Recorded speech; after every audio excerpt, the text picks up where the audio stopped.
attention that a lot of you have never even heard of WeWork, which I think is incredible. I'm so excited that you've never heard of this. And then some of you who have like seen, there's been a bunch of like documentaries and deep dives on YouTubes and stuff like that. So obviously if you've seen a bunch of those, we'll be talking about some of the same stuff. But yeah, I'm very excited for this. Let's go ahead and get into it. Actually, before we get into it, I just want to say I wanted to get some kind of a drink. Like I wanted like a sweet treat, but I literally just drank a Baja Blast. And so I'm like already kind of off that caffeine right now. And I was like, you can't have anything else. Like you're going to be insane. And then I was like, oh, maybe I want sour Skittles. Like I just wanted something to put a little pep in my step. You know what I mean? And then I was like, I'm literally so full from dinner. I just ate a huge sandwich. I don't want anything. Like I want something, but I don't want anything. You get what I'm saying? A lukewarm coffee. Thanks for subscribing for 13 months. Okay, let's go ahead and freaking get into it. WeWork. So WeWork is a co-working space. Basically what that means is you pay them money every month and you can go work there. They don't pay you. It's not a job. You bring your laptop and do work there. So some people will do it like, this is where I understand the need for it. Let's say I'm like an entrepreneur. Let's say I do marketing and I do all my work from home, but a client wants to have a meeting. I'm not going to have the meeting at my fucking house like a weirdo. So I can pay to use like a meeting room at WeWork. You get what I'm saying? Or like some people that like travel all the time for work, they'll join it so that they know they can have like a decent office space anywhere they go. Like, I kind of get why it exists, but it seems like a very, very narrow group of people that it would apply to. So WeWork is a provider of co-working spaces that offer physical and virtual shared work environments. We'll get into the virtual shared work environments, like as if our actual virtual work environments are not hostile enough. Its solution include dedicated desk, which offer a personal desk in a shared office with access to meeting rooms, personal amenities, and WeWork on demand, which allows users to book co-working spaces, private offices, and meeting rooms by the day or hour. They come with a variety of amenities like high-speed Wi-Fi, on-site staff, cleaning services, common areas, phone booth, printers, and opportunities for professional and social events. So they'll like have little guest speakers come to the fucking WeWork. If you don't know what it is, I hope that it's at least making a little bit of sense, and we'll look at some pictures. So it was established in 2010, and I promise tonight it's not going to be too businessy. They have a lot of cult aspects to them, which is where we're going to be spending most of our time, and how they failed as a business. Because if there's one thing I love, it's looking at a man that failed and dissecting every single detail of it. So Adam Neumann is immigrant from Israel, and speaking of Israel, there's a horrific genocide happening in Palestine. Israel is a very, very new country. So I think one important tone I want to set for tonight that I think also needs to be set at the discourse at large is you can criticize the policies of the government of Israel without being anti-Semitic. And I also think it is not anti-Semitic to criticize the policies of a government.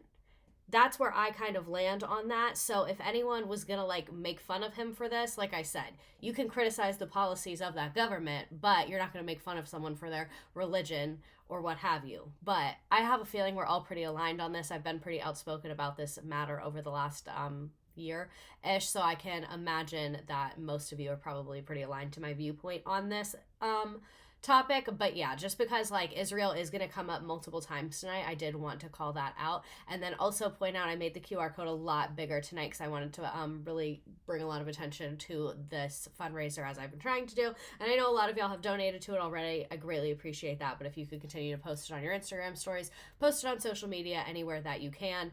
Dr. Sofyan and his children still need to evacuate. It's a very long, very, very, very expensive process, but your money is going towards food and supplies for him in the meantime. So greatly appreciate anyone or everyone who has already donated, and please continue to do so if you have not already. And if you want to send more, that would be dope as well. Therapy was canceled, so I haven't watched a live in so long. This will be all the therapy you need. That's actually a lie, and I'm not a medical provider. So anyway, WeWork was established by Adam Neumann and Miguel McKelvey, an architect. They were both influenced by their upbringing in communal environments. So Adam was kind of raised in like a little commune hippy-dippy type of moment. They envisioned a new kind of workspace that merged capitalism with a sense of community. I feel like capitalism is inherently at odds with community because community is about valuing everyone for like different traits that they bring and not looking at people as numbers or commodities. And like capitalism is about looking at people as numbers and commodities. I don't really see how you can merge those two things together. They seem like pretty different systems and have different values to me. They drew inspiration from the kibbutz ideals and work communes. The idea was sparked in the 2008. I don't know what kibbutz is. I Googled it and it said it was like a communal living style with like medium-sized groups of people. And apparently that's what Adam Neumann was raised in. But I didn't really find like a super clear definition of exactly what that is, because like a communal living style could mean a lot of things. Sorry, this is so off topic, but if you bring up the fundraiser again, do your students ask you about what's going on in Palestine?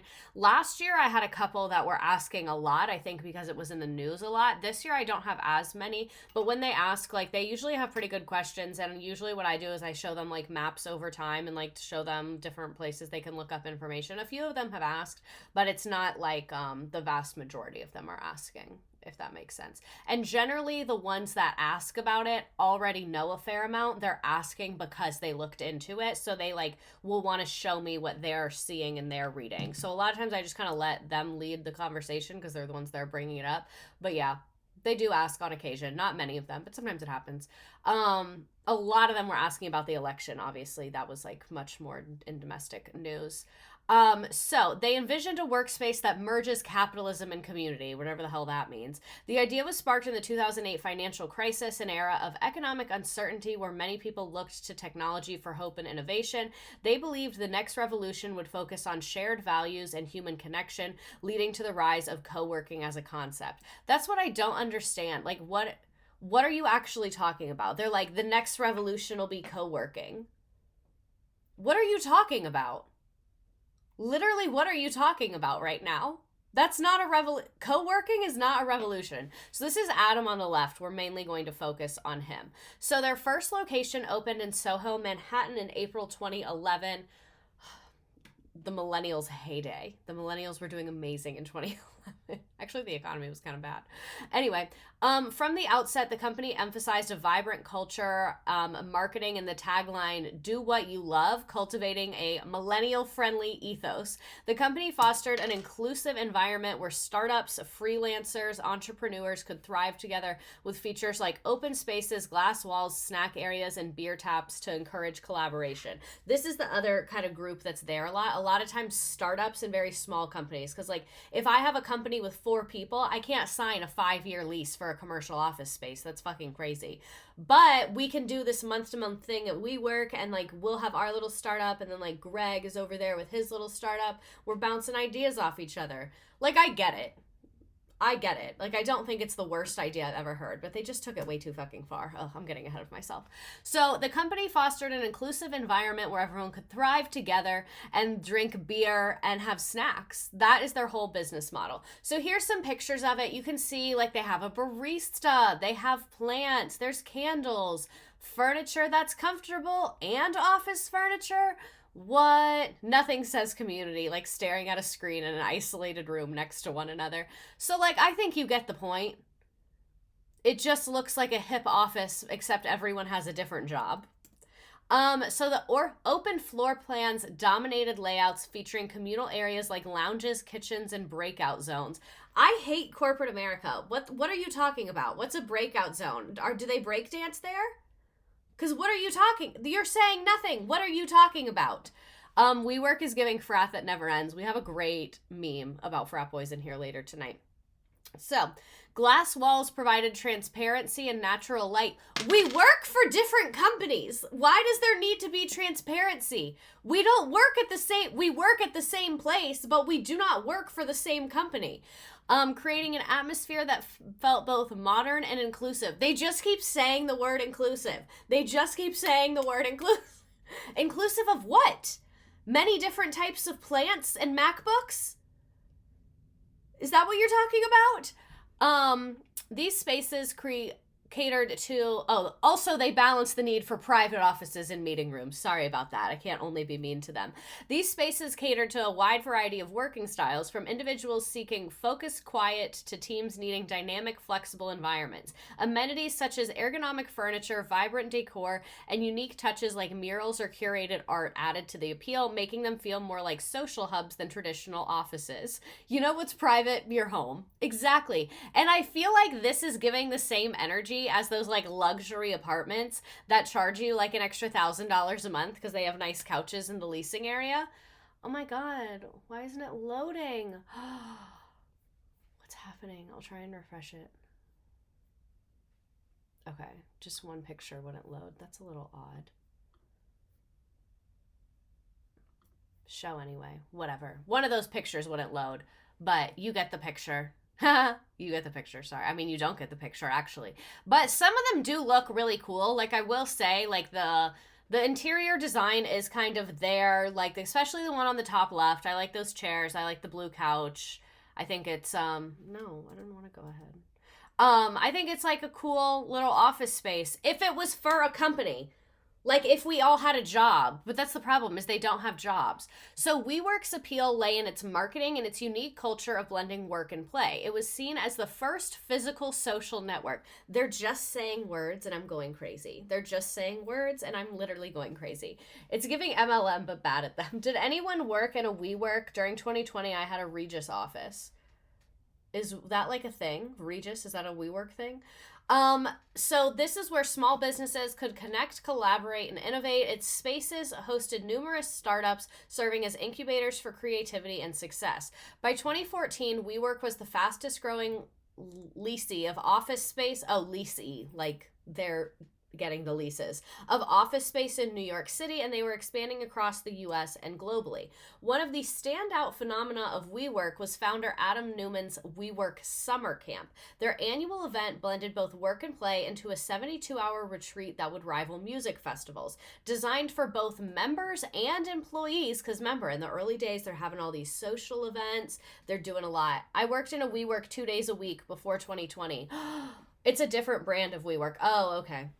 Got it. I understand now. Designed for both members and employees, it featured a mix of activities like yoga, survivor skills training, wakeboarding, ropes courses, bubble wars, alongside evening festivities like parties with DJs and kegs of beer. Despite the lighthearted surface of it, the event also included, sorry, I have my contacts in for the first time in a while, also included presentations and speeches during the day, reinforcing the company's ethos of ambition and community. Often described as Fire Festival gone right, another one of my favorite streams, highly recommend. Summer Camp was more than a party. It was a calculated effort to deepen loyalty, foster a sense of belonging, and highlight the lifestyle-driven branding that defined WeWork in its peak. So they literally had an adult summer camp. It's quite exactly what it sounds like. It was because I worked at a university and they had huge problems not paying staff enough to live in the area of the university. Who the fuck is paying for this? We will get into that. This is WeWork Summer Camp 2014, kind of their peak. 1, 2, how long is this? 2 minutes. Or 2 minutes and 44 seconds. Oh, this is so 2014 core. I'm gonna turn it down so that I don't get in trouble for the music. I'm gonna get in trouble for the music. Sorry, millennials. It's your fault. Actually, you should be apologizing to me. They hired, like, pretty decent names. I don't know who, but I saw a list at one point. They had, like, fucking lakes, water sports. Look at the WeWork employees in their natural habitat. They're so happy. So 2014. They're having eating contests. They're drinking. We got a vape going. Like, this looks fun. It does look like Fire Festival gone right. Burgers. I could never be this excited about labor. I could get this excited about the company paying for this much food and alcohol for me. That's one thing that does get me excited, is when my employer pays for me to eat and drink. That is very enjoyable for me. I think we should do that more often. It reminds me of BuzzFeed. That is kind of giving that. Not WeWork. I interned out of one for a while in college. This playlist is making me less depressed, so that's helping. I just fear how many babies resulted from this. They should start a support group, like a WeWork children's support group. It was cheaper to pay for WeWork space than to give us an actual raise. They're just some millennials trying their best. You know they're on Vine. You know they're on Vine. You know you know the amount of people that probably got the fucking mustache finger tattoo at this event? I bet at least 5% of them have the mustache finger tattoo. I bet you cannot find a group of people with more mustache finger tattoos per capita than the WeWork summer camp. So, this is the company. Seems great, right? We all want to work there. Thank you for the time of my life, WeWork. Oh, the pictures. The caucasity of this group is screaming. I'm glad you said it. I'm not the hookah. What is happening? This probably has like 12 views. I'm obsessed with my assistant for finding this. Like, one thing about her, she'll be in the depths of YouTube. With the bars over the lenses. Stop. As a millennial, I'm genuinely enjoying this. Wow. So who is Adam Neumann? He was born April 25th, 1979 in Israel. He is an Israeli-American billionaire entrepreneur and investor known as the co-founder and former CEO of WeWork. Spoiler alert.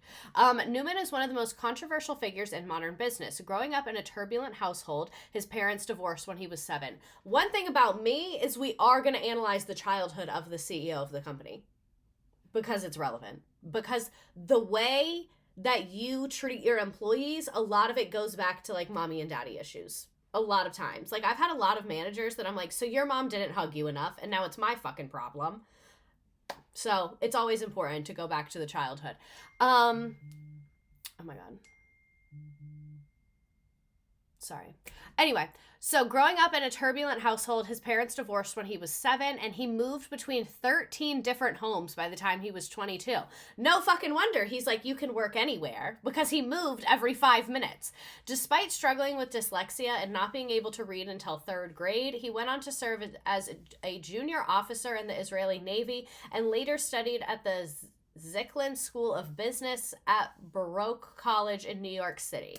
So, Adam's journey to creating WeWork was shaped profoundly by his childhood and upbringing, which laid the foundation for his ambitious vision of community-driven business. Born in a city, I'm not even going to try and pronounce it because I'm going to butcher it, in southern Israel, Neumann spent his formative years living in a kibbutz in the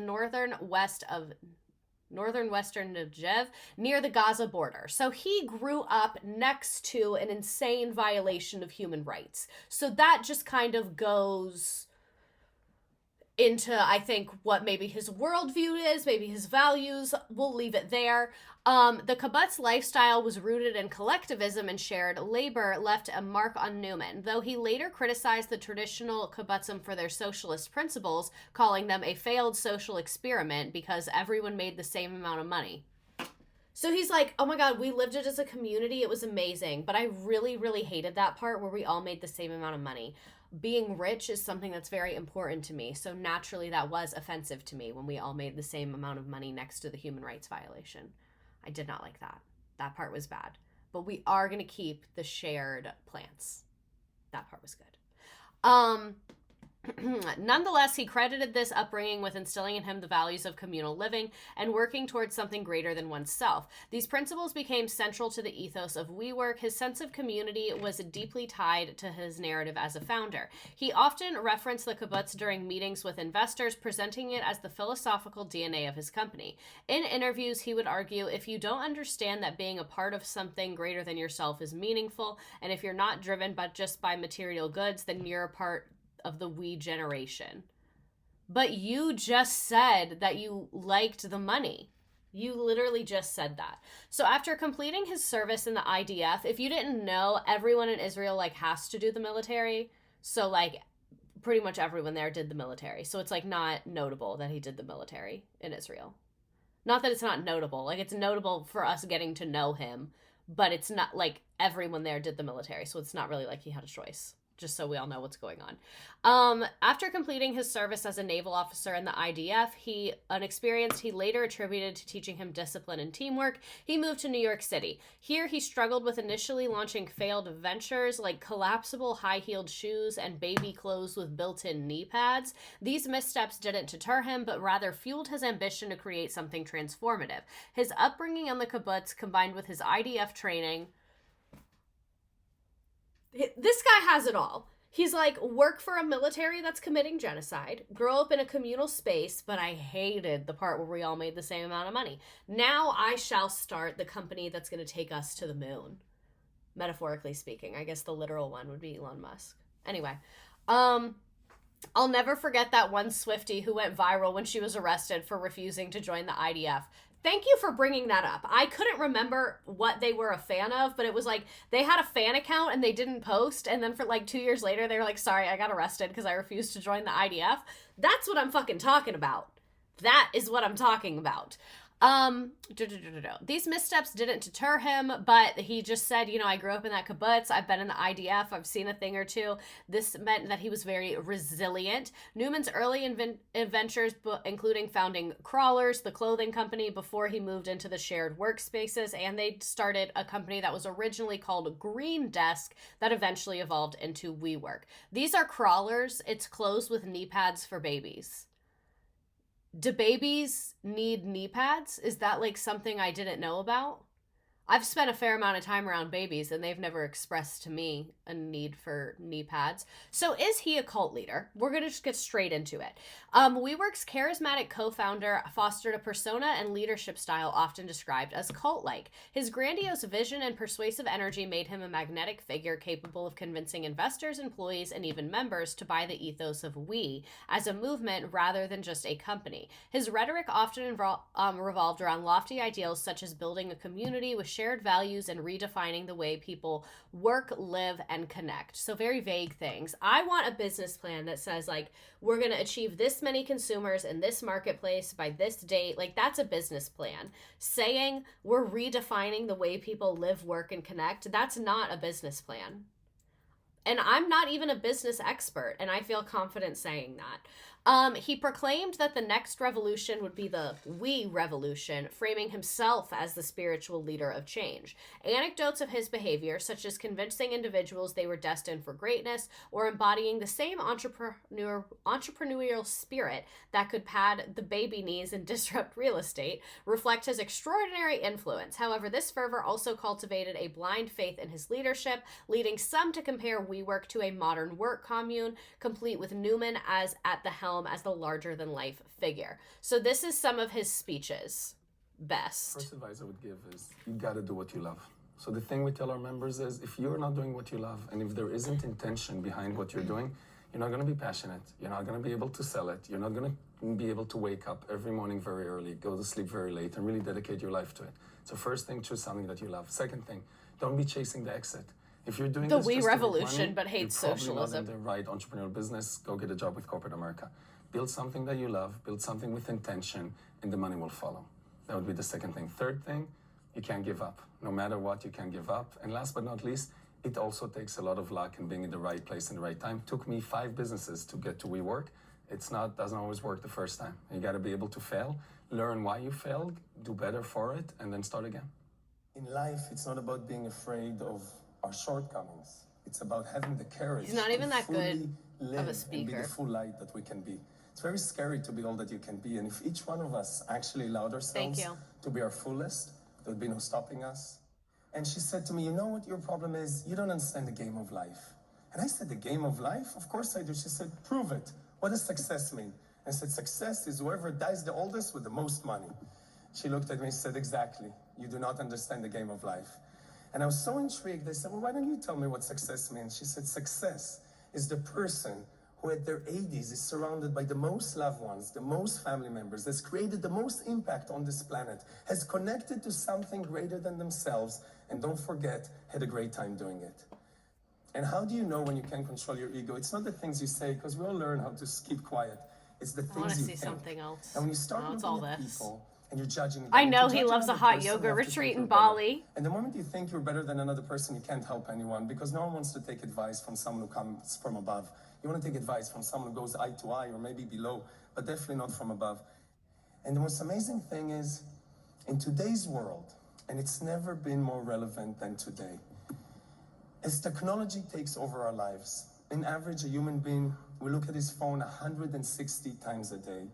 And I know And his contribution was Office I know it's good Space. for business, but Why is he high-key such a bad 160 times a day, that's speaker? once every 6 minutes. We're addicted to the phone.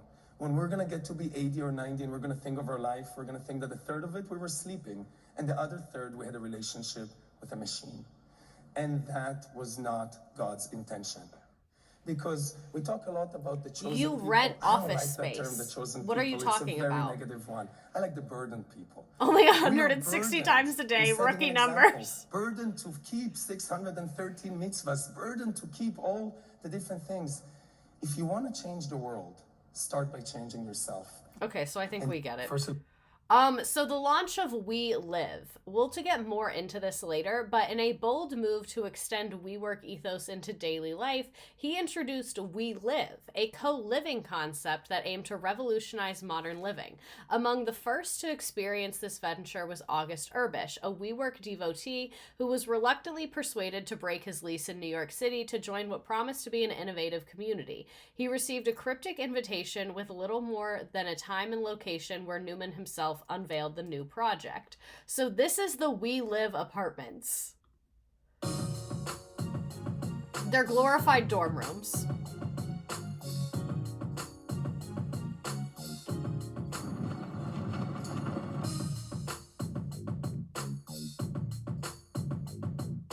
So what if instead of WeWork, we just went to Chili's? What we're trying to do is an apartment where This is the it's co-founder. similar to market rates, but the value you get is much higher. While you might be paying a similar rate for the apartment itself, you're getting a collection of additional amenities, and then of course the It's always the community layer, which hopefully amenities. is much more than you The get anywhere else. amenities, the community. So we're Oh, here open in bar? a WeLive apartment. This is a one bedroom. It has a big living room, a great bathroom, a really awesome bedroom. Awesome. It is New York, but The still. general idea is that in the building overall, it's more than an apartment building. It's a community of people who have come together under the premise that being together is more meaningful than being apart. Whether it's just dinner on Sunday night or it's a fitness class that we take on Tuesday morning, it's always a shared experience rather than something you're doing on your own. All the furniture is here, your cable account, your internet account, it's all in one. So it's really They super couldn't have easy to cleaned up a walk little in and bit? just have a place to live. This is the great Now, kitchen. great, I Inside get to of deal the with people's kitchens are dishes who small, don't but help this is a pay place if rent. You want to make a really great dinner. You got This a is hood, New you have, Girl, like, but real hell kitchen version. Facilities, things you just wouldn't have in your apartment. What happens here are everything from It's a community of dinners that people who are do trapped themselves living to where they Sunday night work. dinners How that you fun. do for the whole community, and it really is in many ways the heartbeat of the neighborhood. Here we are in the laundry room. Of course, we A have hotel laundry turned machines, into a dryers. You commune. can get your laundry done, but hopefully you can have fun too while you're at it. You can have fun too while you're doing your laundry. Fun. There's literally an Laundry arcade in New the York laundry City is room. a big hassle. It's either you have to take your stuff down the street to a laundromat, you have to send it out. Isn't or you're this going just to a some, company town? Dank laundry room in the basement. And so we wanted to go totally the opposite of that. There was a time Things when you I was wouldn't have in your apartment, like cool, my but those times- coworker. That time has passed. That This might is the have to be bar. chat of the This is night. sort of a more intimate place to hang out. It's just another place where people can come together and spend time. And then because it's open, as Interesting people wander table. around the building, they might join their friends in, an evening of hanging out. And An getting evening into of hanging out. whatever Why they're is he into. describing human interaction like he's an alien? Home is where the good vibes are, and also your boss. So, things are going great. It was described as a new way of living. It sought to reimagine urban life by blending shared spaces with community ideals. They're saying nothing. They're saying nothing. The news coverage of the time is saying nothing. No one's saying anything. Urbish, captivated by Neumann's vision, eagerly signed up, submitting a generic application explaining why he should be among the inaugural residents. The promise of a move-in ready space, complete with stunning designs and effortless amenities, sealed the deal for Urbish and many others. So, WeLive primarily attracted a demographic of young single professionals, people who mirrored the WeWork millennial archetype. Many residents had few responsibilities active outside of work, effectively placing their personal lives on pause. This insular, hyper-connected community fostered an environment where leaving the building for an outside event, like a friend's birthday party, felt almost alien. For many, WeLive became an immersive utopian society. So a cult. But the intentional isolation raised questions about the long-term effects. How would this closed-off lifestyle impact personal development, relationships, and the broader sense of belonging in the world outside of the WeWork ecosystem? Imagine you go on a date with a guy and he's like, let's go back to my place, and for some reason you say yes, and then he takes you and it's the WeLive community. I would start screaming. I'd be like, why is there a ping pong table in your laundry room? So, the success of ventures like WeLive was fueled by WeWork's meteoric rise as a unicorn company. A unicorn company is a private firm valued at over $1 billion. Or I thought unicorn meant like just a company that was like a crazy good investment. We orgy. Yeah, apparently like people was, and there was like a lot of drinking and there. Their valuation soared to $1.6 billion, reflecting the fervor of venture capitalism. Venture capitalists were on the hunt for the next Google or Facebook, saw WeWork as the future of workspaces, but it's not, like, it's nothing. It's nothing. Why is no one seeing that? It became the poster child for flexible offices and innovation in the urban landscape. The FOMO drove a surge of investment into the company as stakeholders scrambled to stake their claim in what seemed like a revolutionary enterprise. So they come out with the WeLive thing. WeWork, it's like all over fucking Instagram with the fucking millennials, and then all these companies are just like investing because they think it's going to be the next Facebook. WeWork epitomized the promise and pitfalls of venture capitalism, and its allure was as much about the dream it sold as much as the tangible business it actually operated. So New York City real estate has long been seen as a pathway to immense wealth, one if you're willing to work hard. It's a male-dominated family industry driven by powerful dynasties like the Trumps and the Kushners, shaping the landscape for generations. Basically, New York real estate is owned by like 12 evil people. Against this backdrop, Adam Neumann's WeWork positioned itself as a disruptor. The company wasn't about owning property, but rather signing long-term leases and turning them into flexible office spaces. Neumann often rejected the notion that WeWork was a real estate company cloaked in tech veneer, though critics argued otherwise. It's not a tech company or a real estate company. It's neither of those things.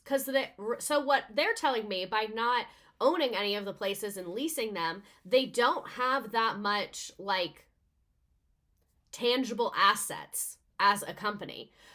Surprisingly, even the most seasoned real estate players embraced WeWork's model, acknowledging its risk while marveling at the innovation. The company supported high-profile support from the Kushners, Boston Properties, and financial giants like JP Morgan. Neumann capitalized on these connections, frequently name-dropping investors and partners in his speeches. By 2014, WeWork was valued at $5 billion. So they're basically having this evaluation because so many people are investing in them, but everyone's investing in them just because they think they might be kind of cool or something. And then now they're like worth all this money. And so he's name dropping rich people, which is making him worth even more money. But at the end of the day, like, they don't really own anything. They're just like leasing a place and then renting it out to other people at a higher price. That's it. By 2014, they were valued at $5 billion, embarking on an aggressive expansion strategy to lease as much office space as possible across New York City. The company's land grab made it the largest tenant of office spaces in the city, a feat that amazed even industry veterans. By 2016, WeWork's valuation had skyrocketed to $16.9 billion. How? Why did people think it was worth that much? But internal operations were rife with contradictions. The offices, celebrated for fostering togetherness and community, became increasingly cramped as more employees were squeezed into limited spaces. Meanwhile, Adam Neumann's personal office remained vast and luxurious, standing in a stark contrast to the conditions experienced by the rank and file. While the company claimed to be cutting operational costs, Neumann spent $60 million on a private jet, underscoring the hypocrisy at the company at the highest level. So this is the jet that he bought when they were working on cutting cost and making their employees share not enough space with each other. To be an office space company and not give your employees decent office space is like pretty incredible. So this is a long interview, but watch the first bit. Do you guys know what WeWork is? Really? Can you raise your hand if you can confidently give a definition that would please these people? Raise your hand. Raise your hand. Raise them high so we can see. This water is so good. All right, so we have a lot of folks who do not know what WeWork does. What do you do? So, just this guy's real. First of all, thank you for having us, and we're very excited to be here. And just an announcement we heard, we did make a list in this magazine of unicorns to bet against. And I think Andrew wrote that. I knew that was coming. Wrote that article. Because my name was on it. So I thought it's a good way to start. This guy is so me. Like, fucking, like, rude as hell, super direct, thinks you're gonna fail, and ended up being right. I love him. Where is this man today? Sure. Good way to start. Just to make It's crazy how investors invest in this and not my sister wife's closet. Please! Please! Very interesting. So WeWork, we have 83 locations globally, 30 cities, 12 countries, 3 continents. We build a community of creators. Our mission is to help our members create their life's work, and not just a living, but in much better words than me, my boss will share with you, really what WeWork is. Oh my God. Basically what That's we're his trying wife. to do is take the things that have really worked for us in our life, made us happier people, made us more successful people, and offer it out to others. The winning formula for us has been merging doing your passion, your mission, your life's work, your calling, while at the same time trying to use your work to benefit other people. And we found so far that when you bring those two things together, not only, luckily, thank God, some money comes, but at the same time you're fulfilled, you're happy. He's not and explaining you're what really they do. adding value to society. So let's kind of bring it home a little bit. These are great mission, values. For This a guy's company, like, okay, but what do actually you is do? it that you do? Are you a co-working space? Are you a real estate company? Are you a technology company? I feel that defining, a lot of times in companies you have to define exactly what you are. In today's world, to build a meaningful brand that's actually going to last for a long time and make a difference and do a lot more than just make money, not that making money is not very important also, you have to be a little bit of everything. We're a company that builds community. They're saying We have nothing. our How are they mission, still our main getting thing that we do is investors? Curate and create culture. And to do that, you happen to need physical space. So They for walked example, so content I just houses spent could a very run. nice 2 days in Aspen. If you were to go in Aspen and take a building, take 2 floors, cut it up to smaller spaces, invite all the entrepreneurs that come here in the winter and the summer, say, hey, here's a great place to work. Will you The guy's like, what are you doing? And he's like, so if you're on vacation in Aspen. Sir? You'll be surrounded by like-minded individuals who all want to be part of something greater than themselves. All of them define success as more than just making money. This is a great place for you to work. And yes, maybe in New York you have a 100,000 square feet office on the top of a tower, but right there in Aspen, we all want to share the space together and all be part of something greater. So we take this, and it's a solution for the new work environment. So you guys say that you're fulfilling a need, right? You've got a lot of customers, a lot of different kinds The of way he's customers. Could answering you is causing talk me about that a physical little bit? pain. Again, let's try to ground this a little bit. Why do people come to you? So we like to call them members, not customers. This guy So is if you were not to- you letting can be up. any one of the This above. guy If is you're not starting a taking his business, foot you're off one their person, necks. You're by yourself. Sure. It's a hard thing to do. Anybody here who started a business knows it's very difficult. First I'm thing is, actually what is very my pro business? this. Who's Let funding me? Where everyone am I this getting brand of myself? annoying Who's all gonna live with and me? work There are together. 1,000 questions you need to ask. You come into WeWork, you take a space for $600 a month, and you're already part of a community. You have That's at a least lot. 1,000 other people around you that are ready to help, and because you're all part of the same thing, you're actually excited to be that, and that's on the smallest level.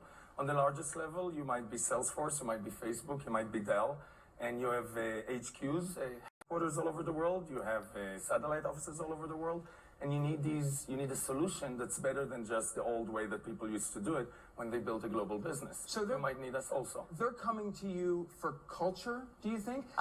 Facebook, for example, very kind of well-known Keep saying community. He's like, just keep saying it. The interviewer's about to snap. Green earlier about Google's culture.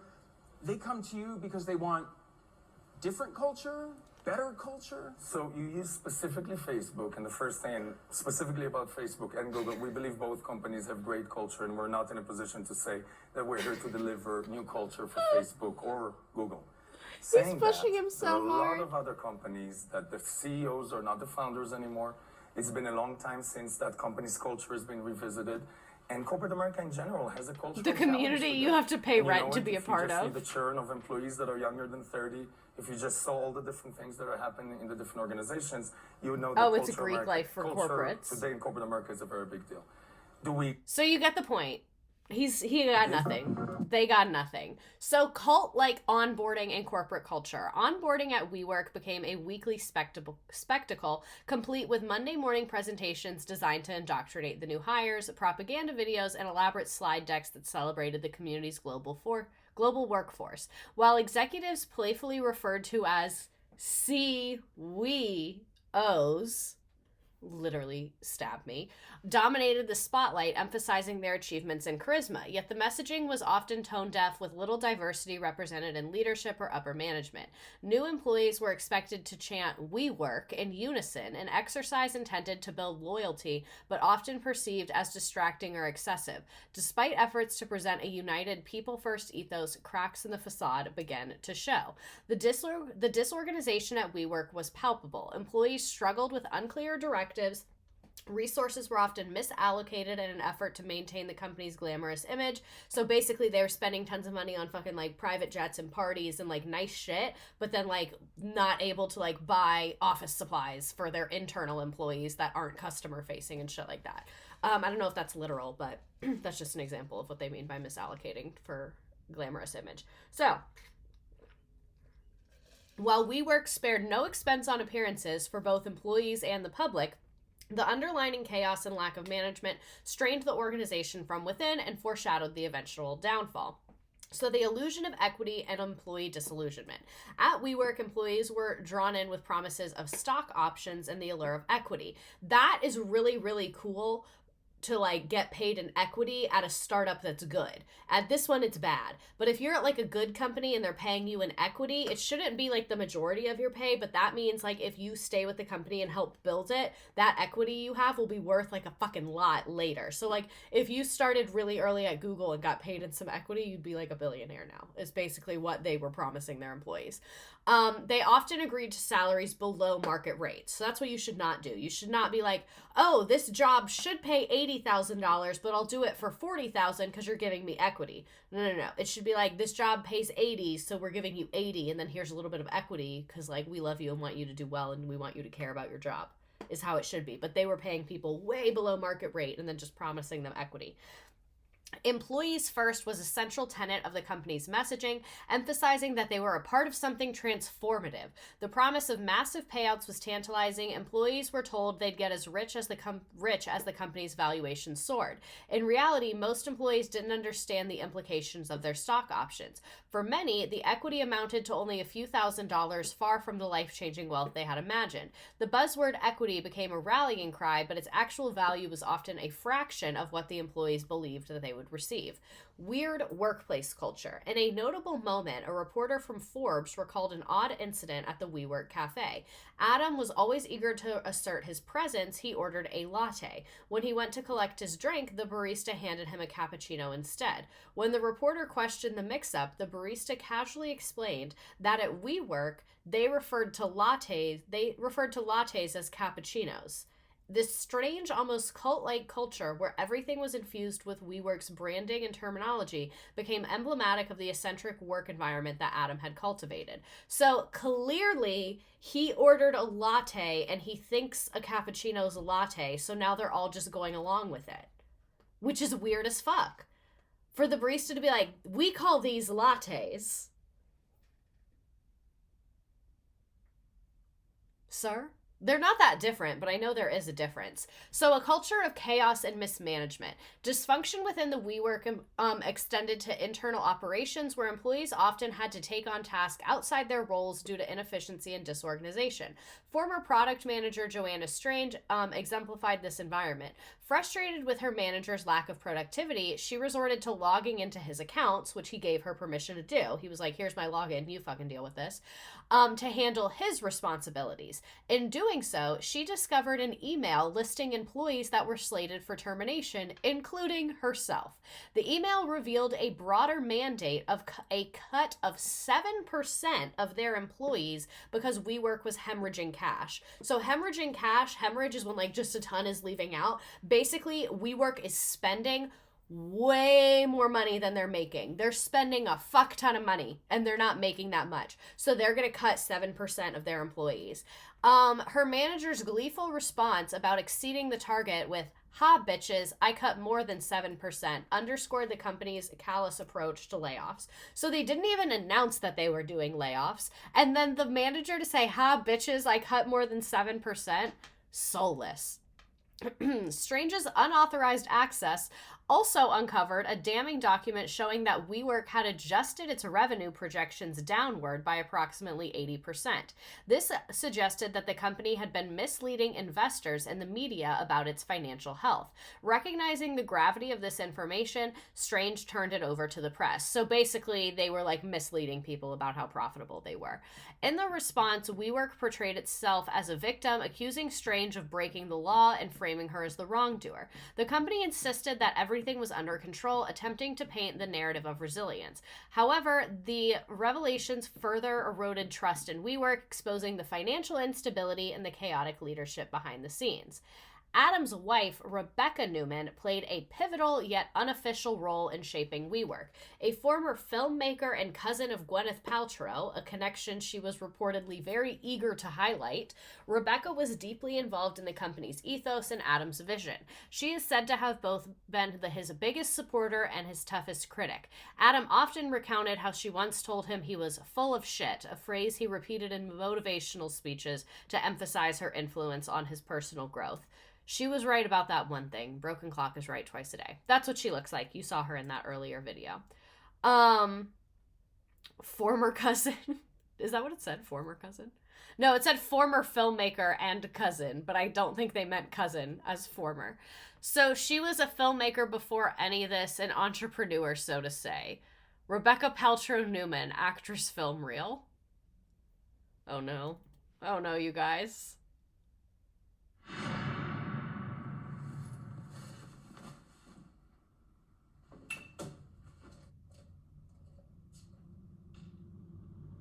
Awake.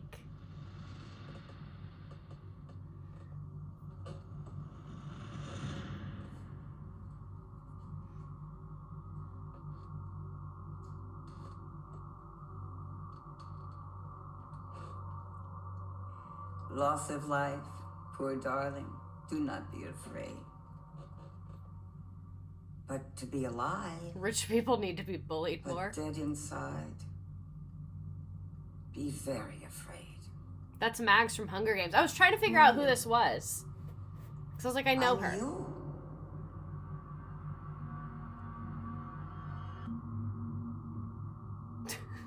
Hello? Yes! She's booked. Didn't you hear me knocking? I almost called security. You haven't answered my calls in days. What's wrong with you? The acting. Are you okay? She is not good. Fuck, are you on drugs? No. Are you? No. What are you on right Not now? on anything, Robin. It's giving like PSA.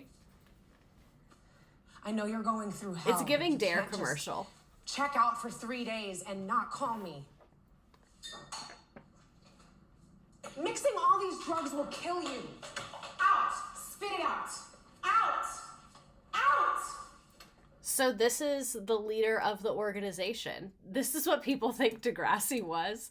So let's talk about some of their investors. We will come back to Miss Rebekah Neumann. She becomes increasingly involved.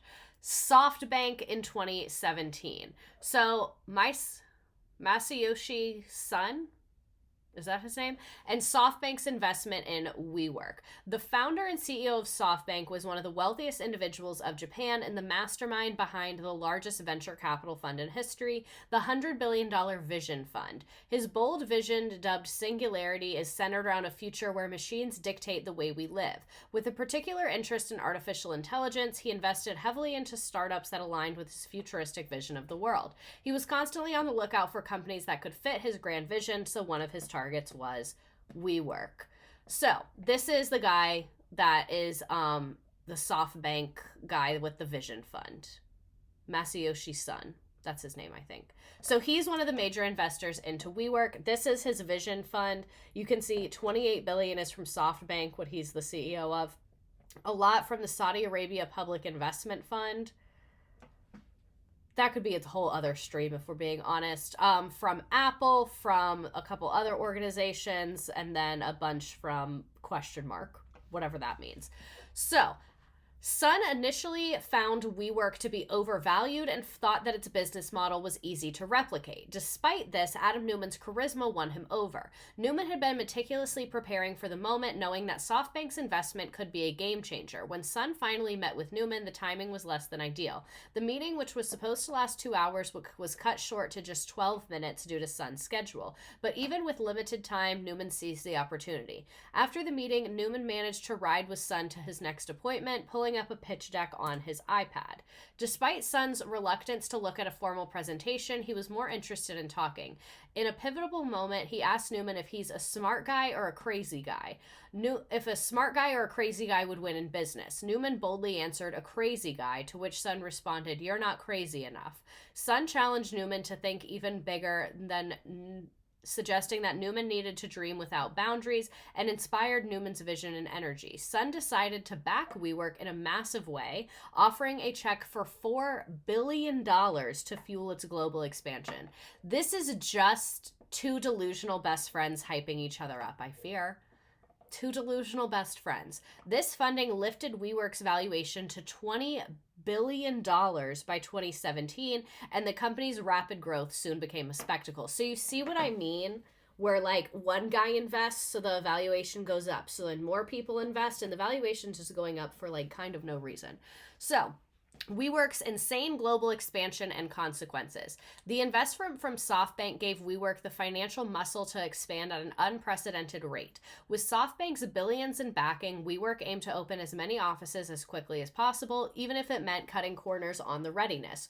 Opening days at new locations were chaotic, offices were not fully prepared, painters still working, lights and air conditioning systems yet to be installed, and general infrastructure incomplete. Despite the chaos, the rush to grow as quickly as possible continued. So the new goal was simple. How many offices could be open in the shortest amount of time? WeWork was no longer concerned with if they were ready. Their mantra was sheerly about scale. With SoftBank's massive financial backing, the company couldn't cry poor, and the expectation that the billions in investments would be enough to make the expansion work. However, the consequences of this unchecked growth would later come to light. Their financial stability was increasingly called into question, some of which we've already discussed. So back to the company. Valuation is just vibes, and I have to pay student loans. Two girlies telling each other exactly. So as WeWork continued its rise, company leadership's dynamics shifted. The CEO, Adam Neumann, found himself the center of attention, while the co-founder, Miguel McKelvey, was increasingly sidelined. Neumann was eager to share the spotlight and brought in Rebekah Neumann, his wife. Rebekah's role at WeWork expanded significantly as she grew into a more prominent executive position, holding substantial power within the company. He even credited her with pulling him out of personal struggles and guiding him through turbulent moments. That was the girl with the terrible acting reel. Rebekah's influence extended beyond the business realm, and she became a spiritual advisor to the WeWork community, with her spiritual guides providing counsel to the top executives. That's all very normal and a good sign of a company that's being run well. This marked the rise of spiritualism within WeWork's culture, with many employees encouraged to live not just as workers, but as members of an almost metaphysical community. I know she did Reiki. During this period, they expanded their portfolio, making several acquisitions to solidify their dominance in various sectors. They acquired CanDoc, a pioneer in pharmaceutical-grade cannabis, and launched new initiatives like Rise by We, which aimed to combine wellness and work. They also began investing in other startups that aligned with their mission to create an impactful global community. WeWork even ventured as far into real estate projects like Wave Garden Cove, which further expanded their reach. So they're investing into spiritualism, cannabis, this cove, real estate, pretty much anything. A key part of their vision was WeGrow, a private school with an unconventional approach to education. Neumann and his wife Rebekah believed that the traditional education, particularly in New York City's elite private schools, was flawed. They wanted to elevate the world's consciousness by nurturing superpowers in children and with skills and abilities beyond what traditional schooling provided. The weekly curriculum would feature conscious entrepreneurship, yoga, weekly field trips to Neumann's upstate farm, podcasting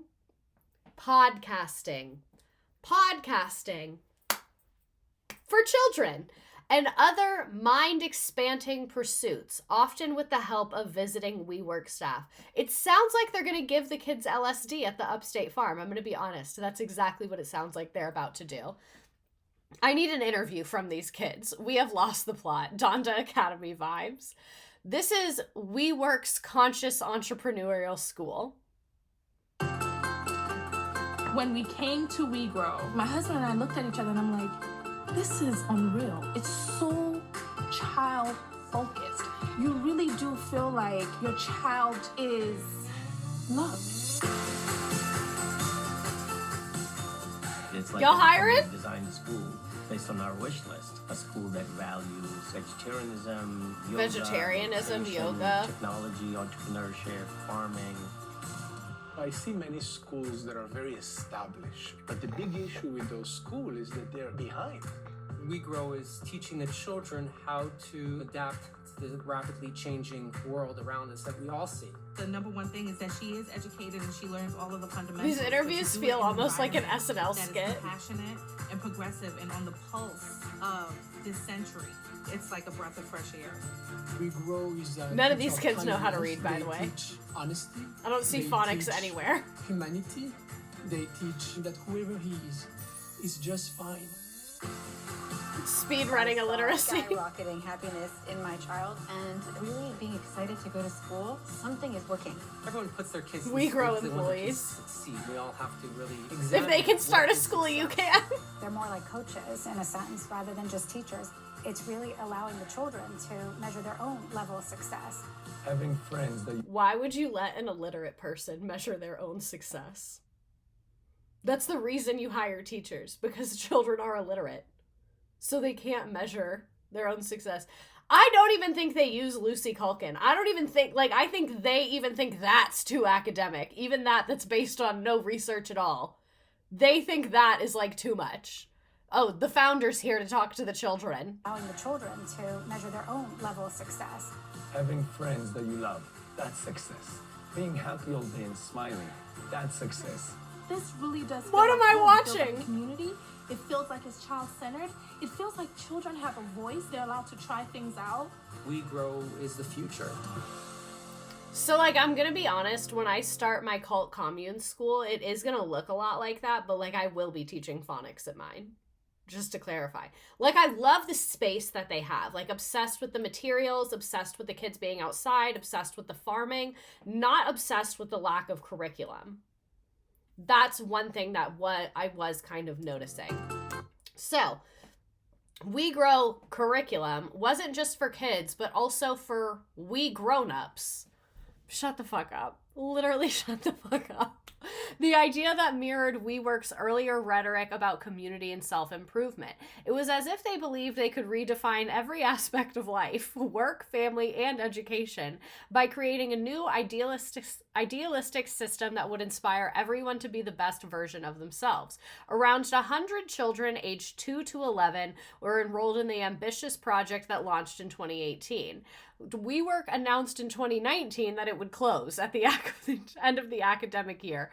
Just how many children developed superpowers in that time is unclear, but a lot of angry parents were left under the wreckage of WeGrow. So it literally lasted 1 year. Their school lasted 1 year. After 1 year, they were like, holy fuck, it's kind of hard to teach them how to read. We just had Mark from finance and then Susan from marketing hang out with them all day, but those kids are not learning anything. And like, that's also, I'm sure the insurance company that owned the building found this out and was like, immediately fucking no. I bet it was an insurance issue. Long, but watching some of it is necessary. Like, I don't believe in the concept of some kids being gifted and talented. I think that's one of the most bogus things I've ever heard of in my entire life. Every human is gifted and talented. It's just if we're lazy and we're going to limit gifted and talented to one IQ, whatever. We are unaccredited. The issue's on the adults, not the children, because the children are all perfect.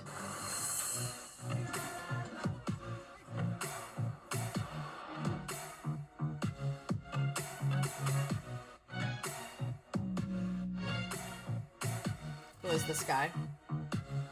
Oh, it's this guy's podcast. All right, welcome everyone to the School of Greatest podcast. We've got Rebekah Neumann in the house. Good to see you. Thank you so much for being here. I appreciate it. I'm in your house, actually. This is the WeWork headquarters. We did just have the children rearrange furniture in the open layout offices all day, but why are you so angry? So I got it clear. You're a founding partner and chief brand officer of WeWork, but also founder and CEO of WeGrow, which is a whole new organization within WeWork. Is that right? 1 year. Exactly. And what is the mission of WeGrow, just so I understand clearly? The mission of WeGrow, and quite honestly, the collective we that we're all living under, is to elevate the world's consciousness. At WeGrow, specifically through unleashing every human's superpowers. Stop. And expanding happiness. Stop. Okay. And it's literally and leave me WeGrow alone. Is starting as a school. Yes. But it's going to be evolving into much more, I'm assuming, right? It's kind of a practice and a new approach to life. We have started with children, but we're We've started with children. To pilot some of the this is a crazy ass sentence. On our We Grown-ups. Really? Is that what you call us? Just for the moment. For fun. Yeah, why not? Now, why did you want to get into this? Because you guys started WeWork. Right. 8 years ago, roughly. 2010, 2011 was the idea. Right. Not to body shame, but her face pisses me off. I was thinking of something to say about that. That was like not evil. 10,000 global members, which is fascinating and crazy. Yes. And how did the idea actually start with WeWork? The idea for WeWork started because, gosh, it came from a lot of things coming together. First of all, my husband and Miguel, the co-founders, both grew up on kind of communes. My husband on a kibbutz in Israel, Miguel on a commune in Oregon. Okay. So they very much from their childhood understood the power of community. They both also were struggling entrepreneurs in Dumbo, Brooklyn when I met Adam. And they thought that they needed, if they could create a platform that would help entrepreneurs and creators really do what they love and not worry so much about the logistics, that would be a great gift to give the world. So they were struggling. So you get more of nothing. Same vibe of her the really giving nothing. So, for many people, their lives became deeply intertwined with the WeWork community. It wasn't just about work anymore, it was about living the We life. Outsiders had trouble understanding it, but for those inside, it was all-consuming. August Urbish, the guy that we talked about earlier who was living in the WeLive, for example, found out that his relationships with friends began to deteriorate because of his overwhelming commitment to the WeWork culture. He was so immersed in this world that he became distant from those who didn't share the same beliefs or devotion to the company. Adam Neumann had a way of turning WeWork into something that was all-encompassing. When investors visited, he would tell people to casually hang out in office space, bringing their laptops as though they were just working like normal. This wasn't about real work, it was about creating the right image. Adam wanted to show potential investors what the WeWork lifestyle looked like, and he needed his employees to be living proof of it. He orchestrated the scenes, playing music like Juicy by Biggie Smalls to set the tone, while people inside the space were expected to contribute to the spectacle. For For many, it felt draining rather than energizing, being pushed into sell the WeWork vision to outsiders and constantly embody the community in every single moment. So literally they would be like, get out of your pods, get out here, and investors coming, fucking talk to each other, work with each other. So people began to see Adam for who he truly was, manipulative and calculating. So, using the weaknesses of others to his advantage. His approach was subtle yet effective, exploiting the insecurities and fears of those around him. One of his former assistants vividly recalled a moment during a performance review when Adam complimented her for being a good employee. However, as another colleague walked by, someone who was outwardly more energetic and attractive, he remarked, "But you're not like her." This seemingly offhand comment lingered with the assistant, who went home that day obsessing over what she could do to be more like the other woman. The fear of being replaced and the constant pressure to compete created a toxic, anxiety-ridden environment where employees felt like they had to fight for their place in the company. And the sense of insecurity was a part of Adam's leadership style. He would often tell employees that he could fire every single one of them and run the company on his own. His words weren't just threats, they were manipulative tactics designed to keep everyone on edge, constantly vying for their position and questioning their worth. By playing on their fears, Adam made it clear that their success or failure at WeWork had little to do with loyalty and hard work, and everything to do with whether they could meet his ever-shifting expectations. It was a strategy of control, ensuring that employees felt replaceable and their only value was as good as their ability to serve his grand vision. Does this remind anyone of NextVM? I have heard of that. Wait, so is he doing this to the people who work there or the people who are like his tenants? A lot of the tenants also work for the company, I believe. So like, what is WeWork? Derek Thompson of The Atlantic found himself increasingly intrigued by Adam Neumann, who had been described as a visionary and a charismatic leader. Adam seemed to embody the kind of mythical figure that one would expect to be leading a revolutionary company.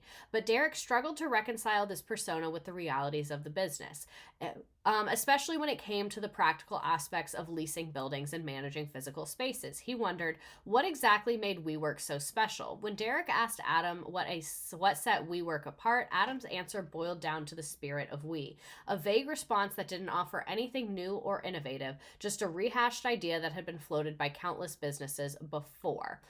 WeOS.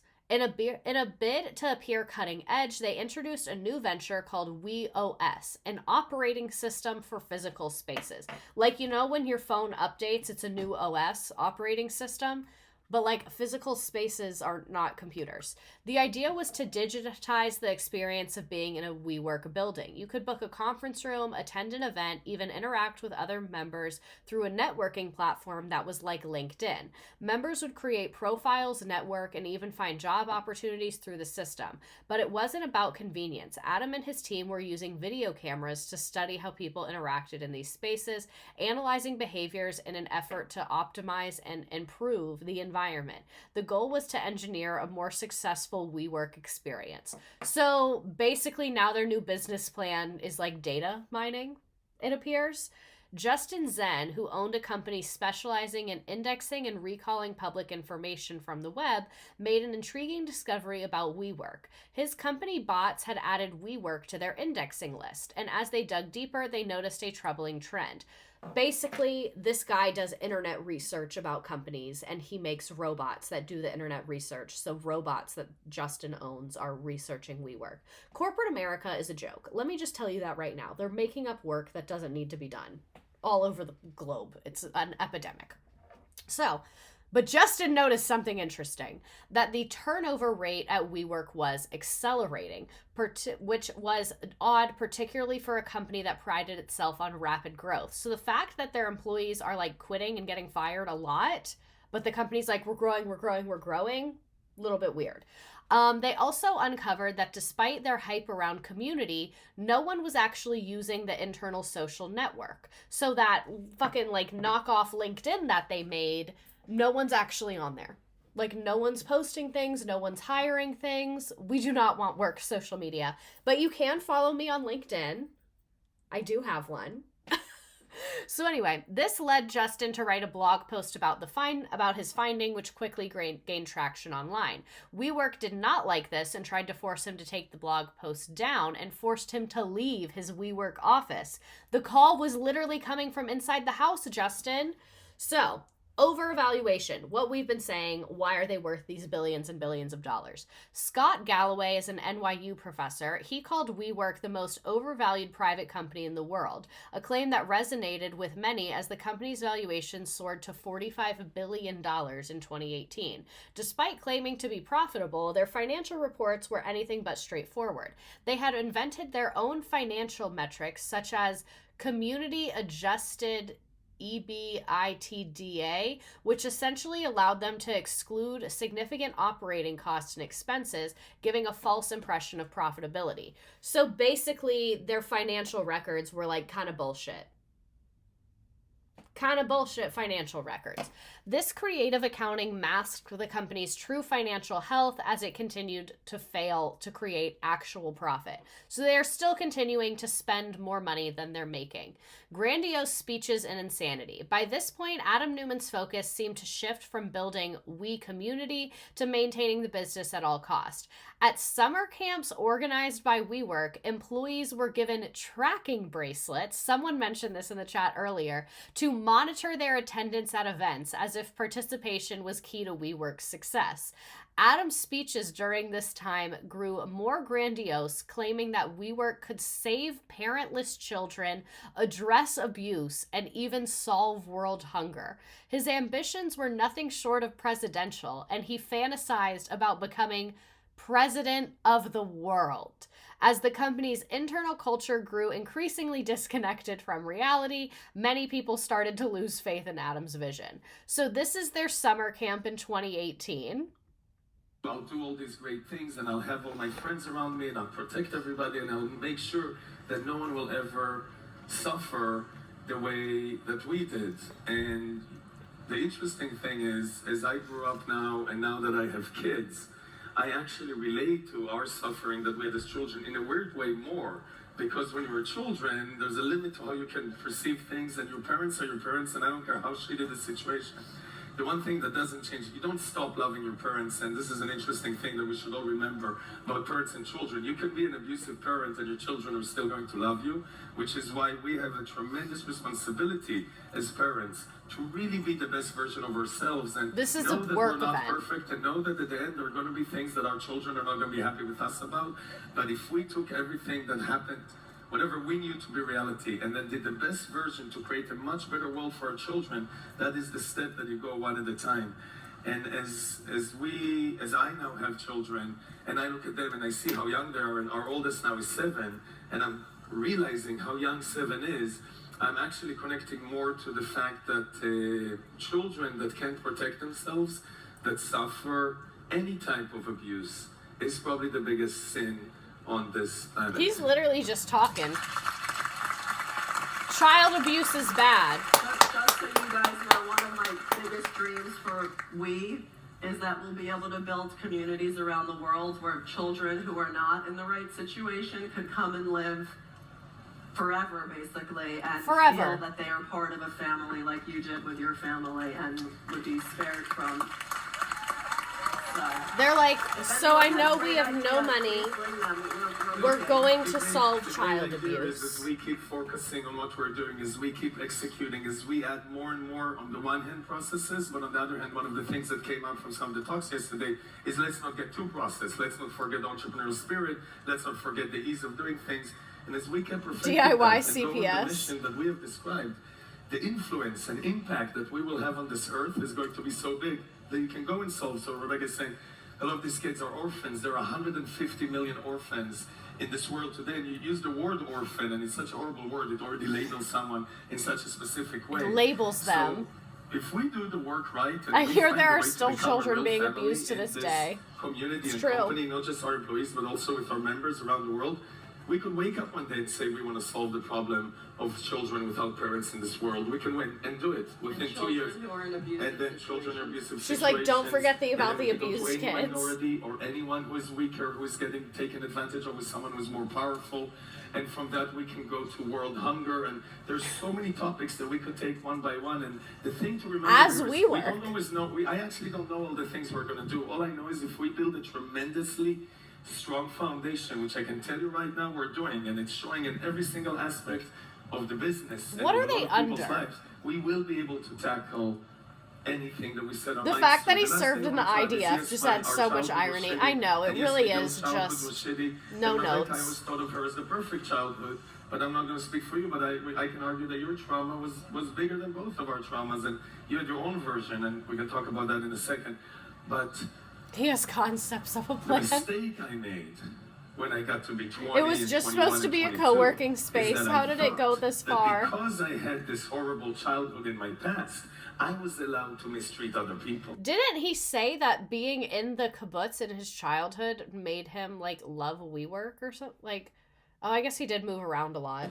And I think where a lot of us make a mistake is I decided I was a victim. And the moment I'm a victim, I'm allowed to do shortcuts. I'm allowed to not speak nicely. I'm allowed to do anything I want. Who said to that? get where I need to go to, because the world fucked me and it was difficult when I was a kid. And therefore now I'm an adult and I'll take what's mine and I'll take what I deserve. Some people And have all too that much happened to freedom me of when I did speech. that, and I was 21, 22, 23, 4, 8 years. I failed again and again and again. You're still It doesn't matter if failing. it was in business or in friendships or in whatever it is I was working on. That mentality of because I had a horrible childhood, I deserve, and because of that I can do, backfired on me every single time. So literally this man is Well, losing so- it. This company is losing it. What's going on with SoftBank? So SoftBank's vision fund relied heavily on investments from, like we said, Saudi Arabia. So Massa traveled to Saudi Arabia to convince them to become major backers of the vision fund. His pitch was ambitious. Give him $45 billion and he'd turn it into $1 trillion enterprise. Saudi Arabia, with its vast oil wealth, was trying to diversify their economy and get into the tech sector. He promised that WeWork and its other array of ventures would give him the opportunity to have an edge in the new landscape. So the pressure to show rapid growth led WeWork to, like we said, take on an unsustainable approach. His mantra was simple. Adam Neumann's mantra for his employees: work until you drop. Employees and executives were encouraged to work endlessly to expand the company and maintain the appearance of success. The result was a culture of burnout and chaos that ultimately undermined the business. We want money and we need it now. Everyone always wants money. WeWork had to maintain an image of exponential growth and innovation to satisfy investors like SoftBank. This intense pressure led to constant progress, created deep structural issues within the company, problems that would later come to the light. The promise of turning a $45 billion investment into $1 trillion enterprise was tempting, but was also unrealistic, and cracks began to show. So, failure of Project Fortitude. On the Christmas Eve of 2018, so a couple months after that horrific, weird speech about ending world hunger and fixing abuse all over the world, WeWork was burning through an astronomical amount of cash. They were spending $100 million per week. Adam Neumann was on vacation, but was still deeply involved in what he and Massa Son had internally dubbed as Project Fortitude. Remember, Massa Son is the SoftBank guy.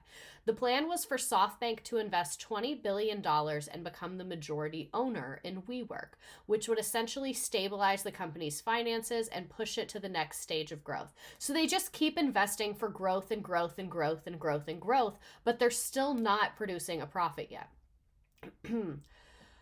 With SoftBank's involvement, Adam felt confident enough to run the company as if money was unlimited. He was convinced that the deal would go through and that he was making decisions as though the cash was already in hand. But the deal was not closed yet, but he's kind of spending like it is.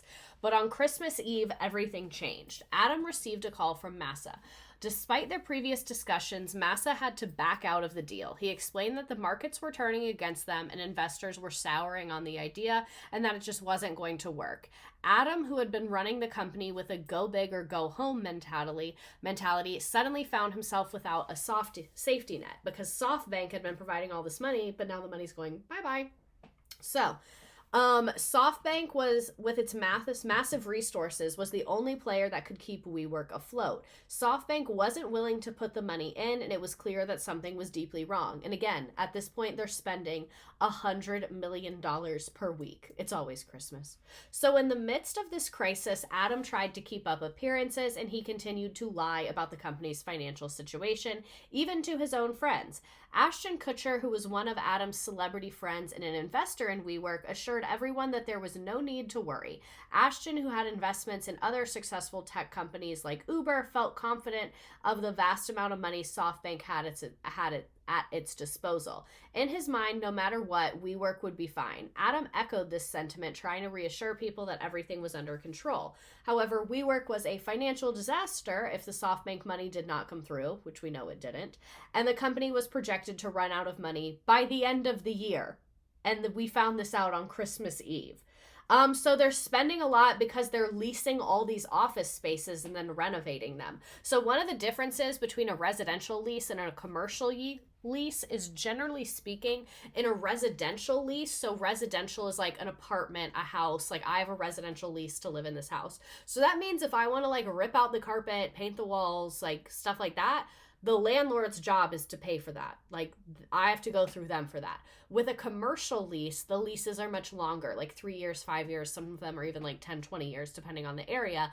And you do all of that stuff. You pay for any of that stuff. So the fact that they have all of these commercial leases, they're not owning the space, but they're investing tons of money into like the lighting, the flooring, the conference rooms, the Wi-Fi, the furniture, like all of that is very expensive upfront cost. And they're not making a profit off of it is really the issue at hand here.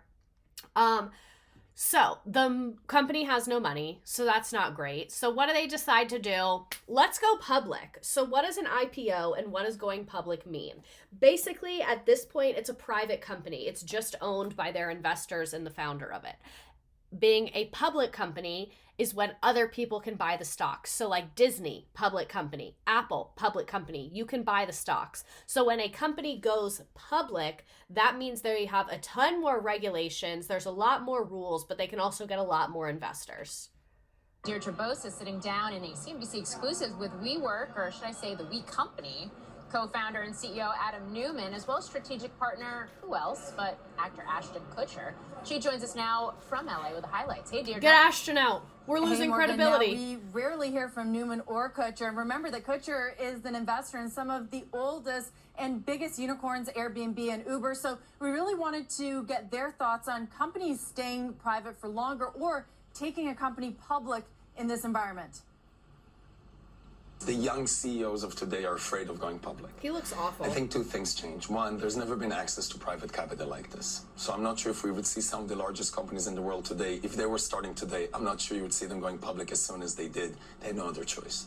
Most companies in the world run their company with quarterly earning reports. And when I'm going to make a decision, this is true about life and true about a business.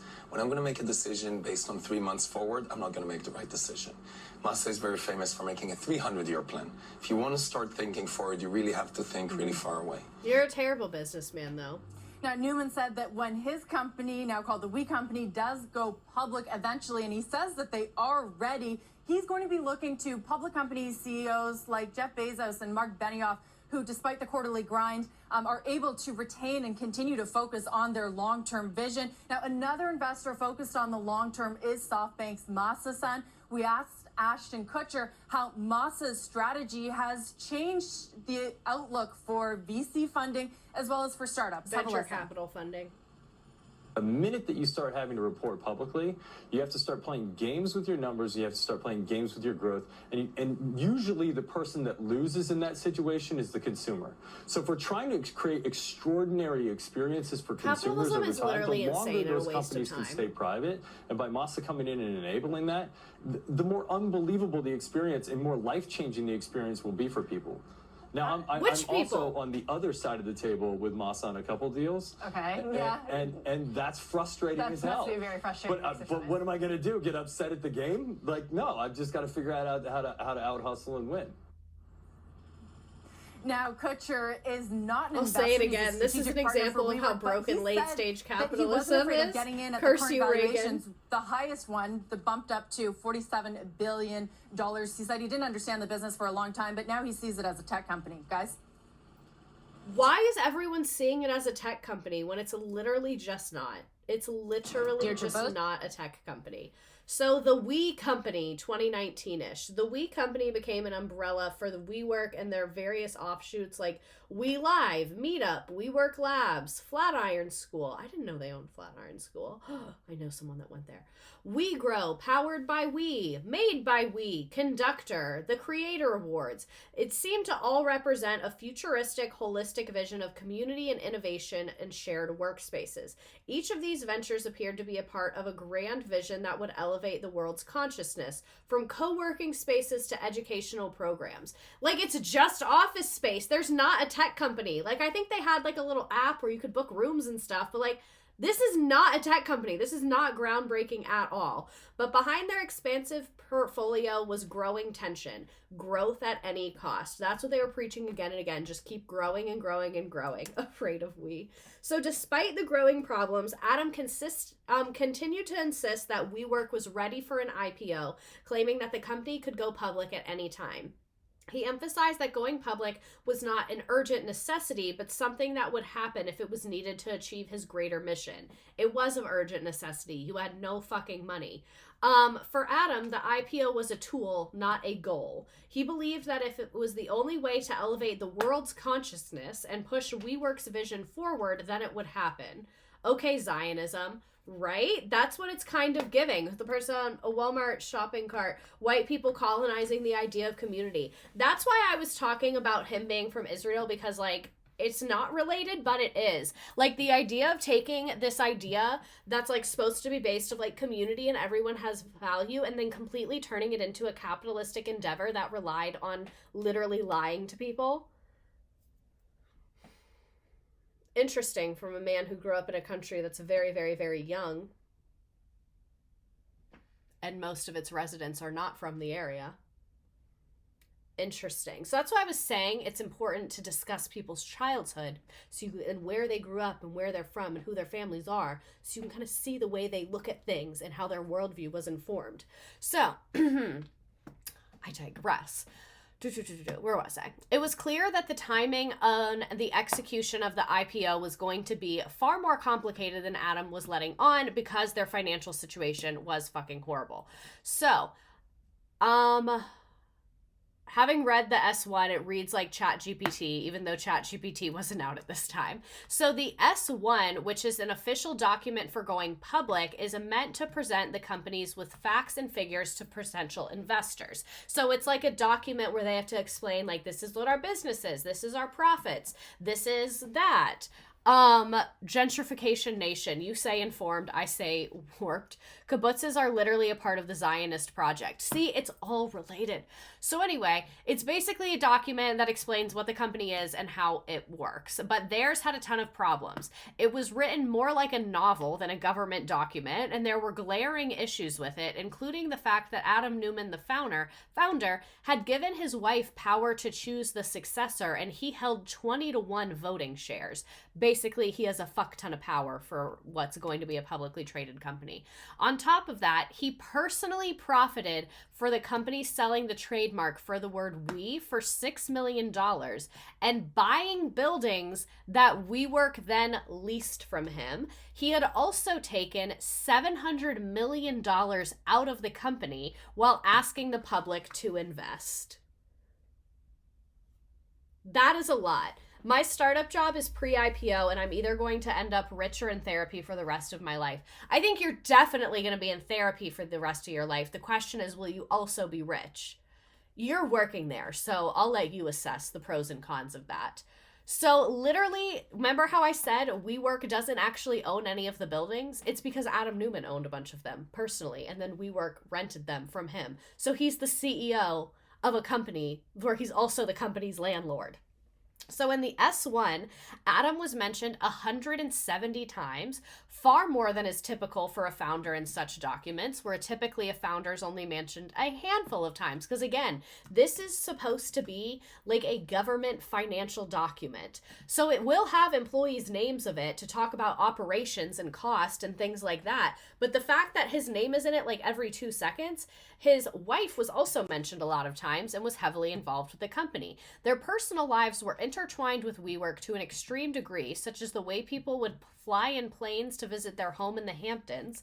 Despite others telling the Neumanns how inappropriate this looked, they didn't seem to care. Adam, who had once been deeply involved with WeWork, was now around less frequently. He even took a month-long trip to the Maldives to surf, appearing increasingly erratic and nervous, avoiding reality. It seemed like he must have known the company was headed for trouble, so he's on vacation every 5 minutes for a month. By September 2019, their valuation had dropped dramatically from 47 billion. Remember, that was their highest evaluation, where people thought they were worth $47 billion with almost no assets, had gone down to 10 billion. The world was outraged by how egregious the situation had become. During the 2-week period of the roadshow, where the company would pitch to investors, Adam's behavior became much more concerning. The roadshow video, so basically they go around to all these investors to try and get money, that's what they're calling the roadshow, was an essential part of the process but was delayed repeatedly. Adam would keep rooms of people waiting while he procrastinated, and they spent hundreds of thousands of dollars on video shoots that he didn't even attend to make this fucking video for the investors. He would have a panic attack. Well, I don't want to make fun of people with panic attacks. He would have a breakdown and be like, oh, I can't do the video. Brother, your company's failing and you paid hundreds of thousands of dollars for the video equipment. When they finally started filming, it was clear something was wrong. Normally, he was a charismatic speaker. Agree to disagree on that. But Adam struggled to read the script and was visibly frazzled. He couldn't make coherent points and became increasingly disoriented, almost as if the event had turned into a party. It devolved into chaos. Adam's performance was a far cry from the polished image that WeWork once cultivated. People involved in the roadshow were stressed and anxious, and it was becoming increasingly obvious that the company was on the brink of disaster. And then the IPO was officially called off. And then Adam Neumann came in more well-dressed than usual, signaling that the public offering was not going to happen. Behind the scenes, efforts were already underway to oust him from his position. The writing was on the wall. Adam was expected to step down, and the future of the company was now in serious doubt. So everything's a mess. I bet he was riding the nose candy too hard. Great point. The pot incident. In a bizarre incident that highlighted Adam Neumann's reckless behavior, it was reported that the WeWork CEO smoked marijuana on a flight with friends on a private jet traveling to Israel in the summer of 2019. The flight aboard a Gulfstream G650 took a strange turn when the flight crew discovered a sizable chunk of marijuana hidden inside a cereal box after Neumann and his entourage had exited the plane. The crew found the stash during a post-flight inspection, and concerned about the implications of the illegal substance, the jet owner decided to recall the aircraft. Basically, the plane's going back home. As a result, the plane left Neumann and his group stranded in Israel, forcing them to find alternative arrangements for returning to New York. It was revealed that the group had planned to keep the marijuana hidden for their return flight. Literally, as a CEO, as a grown-ass man, this is something a 19-year-old does. A grown-ass man hiding his pot in a cereal box on a private jet, so it's there for the flight home. You're joking. Imagine this man literally controls your compensation. Horrific. So September 2019, Adam Neumann steps down, I'm assuming that's a typo, steps down as CEO amid criticism of the IPO plans and the continued losses. He is replaced by Artie Mitzen and Sebastian Guggenheim as co-CEOs. Mitzen is a former chief financial officer of Time Warner Cable. He joined WeWork as president in 2015, and Guggenheim is a veteran executive at Apple, Amazon, Oracle, and he joined as vice chairman in 2018. So Adam Neumann steps down as CEO shortly after the pot incident, which is absolutely hilarious, and after he failed to take the company public.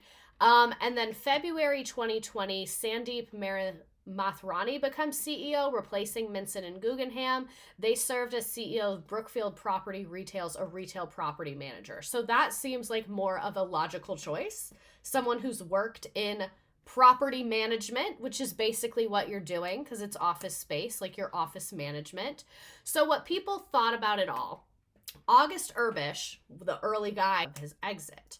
So some of their controversies, as if this wasn't controversial enough. So Adam Neumann's leadership style, often described as tequila-fueled, was marked by extravagant party-like atmosphere rather than traditional business meetings. On several occasions, Neumann and his cohorts caused chaos on private jet flights, consuming excessive amounts of tequila to the point of vomiting throughout the aircraft. Again, these are grown men, grown adults.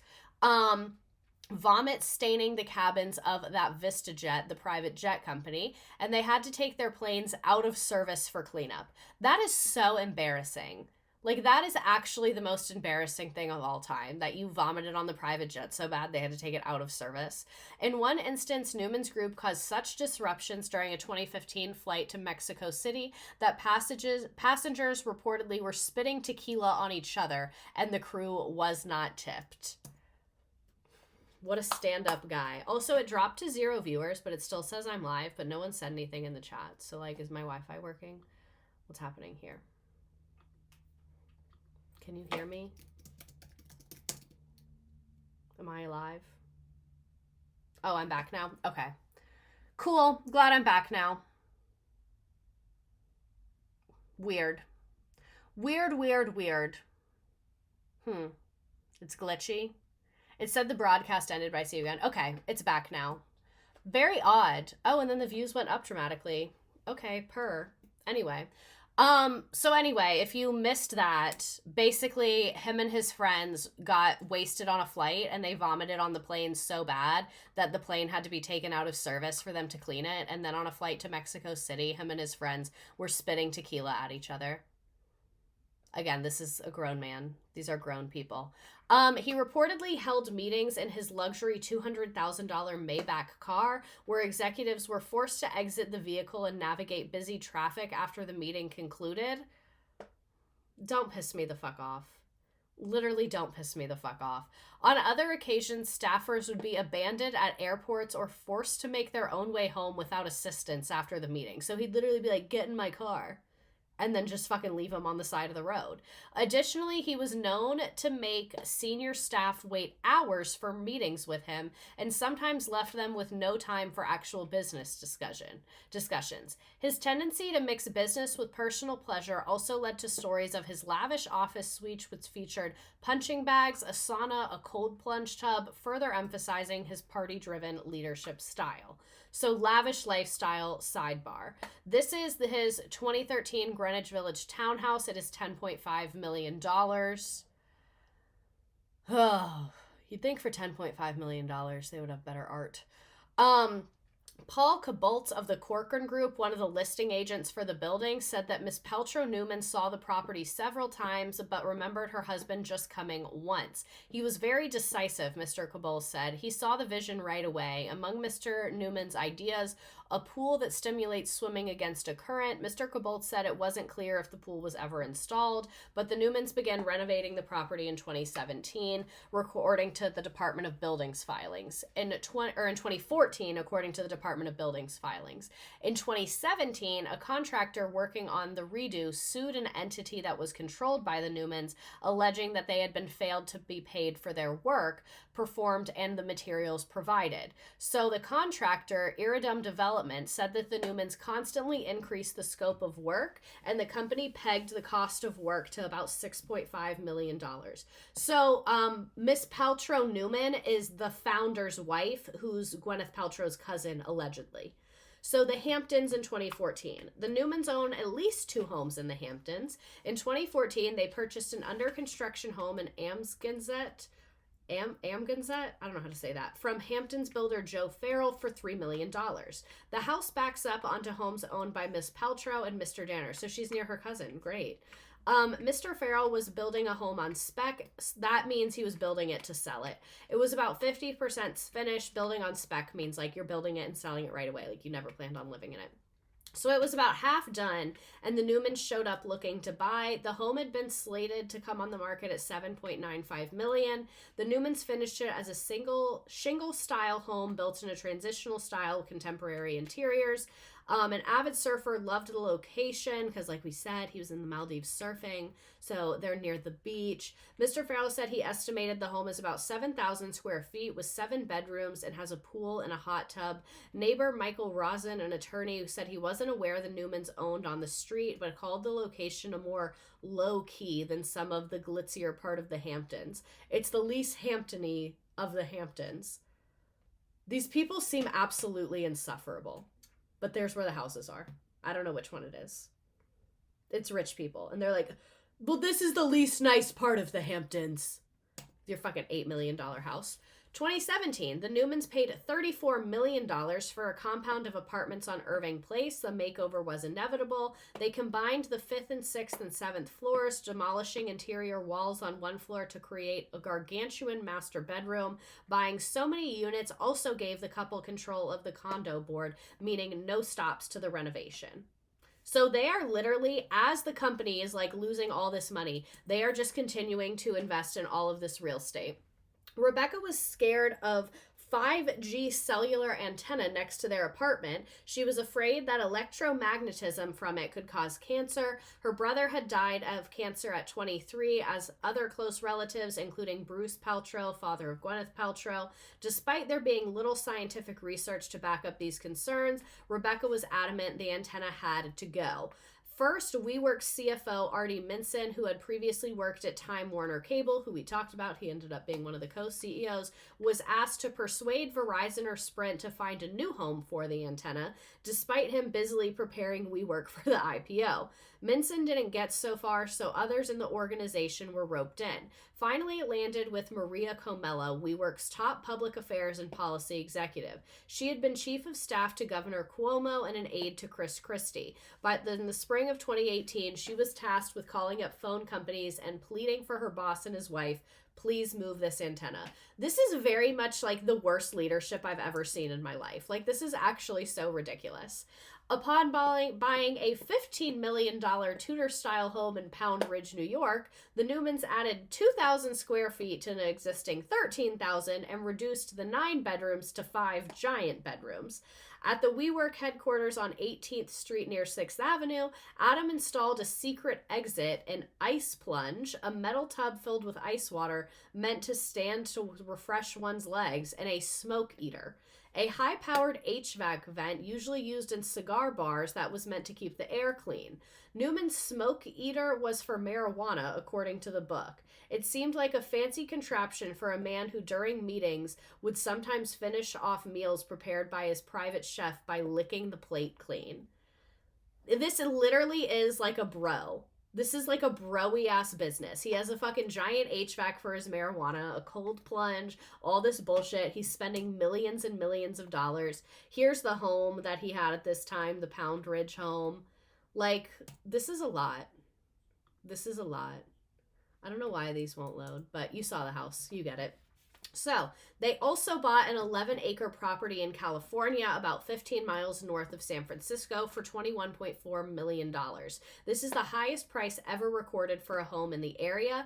The hilltop property, known as Guitar House, sits on a site once owned by Mr. Graham, a rock music promoter, and it has a large living room shaped like a guitar with a large corridor that resembles the neck of the instrument. The house was 13,600 square feet with 7 bedrooms, literally just buying these huge fucking properties with all of this money. So, Neumann's eccentric behavior reached new heights in 2017. We kind of already talked about this, which was his forced exit from the company. But apparently, his eccentric leadership created a lot of contradictions, like banning meat at the company only to be caught eating it himself, and then throwing a lavish party with Run DMC after he had just fired 7% of the company's staff. So yeah, it makes sense why they forced him to exit in 2019. So let's get into employee lawsuits, and then we are almost done for the evening. There is an old Gwyneth Paltrow stream. Great question. So in September 2018, they settled a lawsuit with the Attorney General of New York by eliminating broad-based non-compete clauses. So basically, if you worked there, they had a clause that said, like, you can't work at any competitors. This marked an early sign of scrutiny regarding their policies and practices, which would continue to surface like we talked about. So October 2018, Ruby Anaya, who was the former director of culture, filed a sexual harassment lawsuit against WeWork. She alleged that she had been sexually assaulted on 2 occasions by male employees at the company events, and that the workplace culture often tolerated inappropriate behavior. The lawsuit described a frat boy culture within the company, including claims that Adam Neumann encouraged drinking during interviews by plying interview candidates with tequila shots. I think it's one thing to be drinking with your longtime employees when you already have trust established. Even that, you can kind of get into like some not great things. But to be giving interviewees tequila shots in the interview is like so unprofessional. In a response to these allegations, they curtailed the unlimited beer and implemented a limit of 4 beers per day in their New York office. So their director of culture says that she was sexually assaulted twice. And they said, all right, we'll limit it to 4 beers per day. 4 beers per day. I think we can all agree that's a very healthy amount of beer. And I know they were mad. I know that they were mad. I know they were mad. Drinking with strangers is so gross. You don't even know them.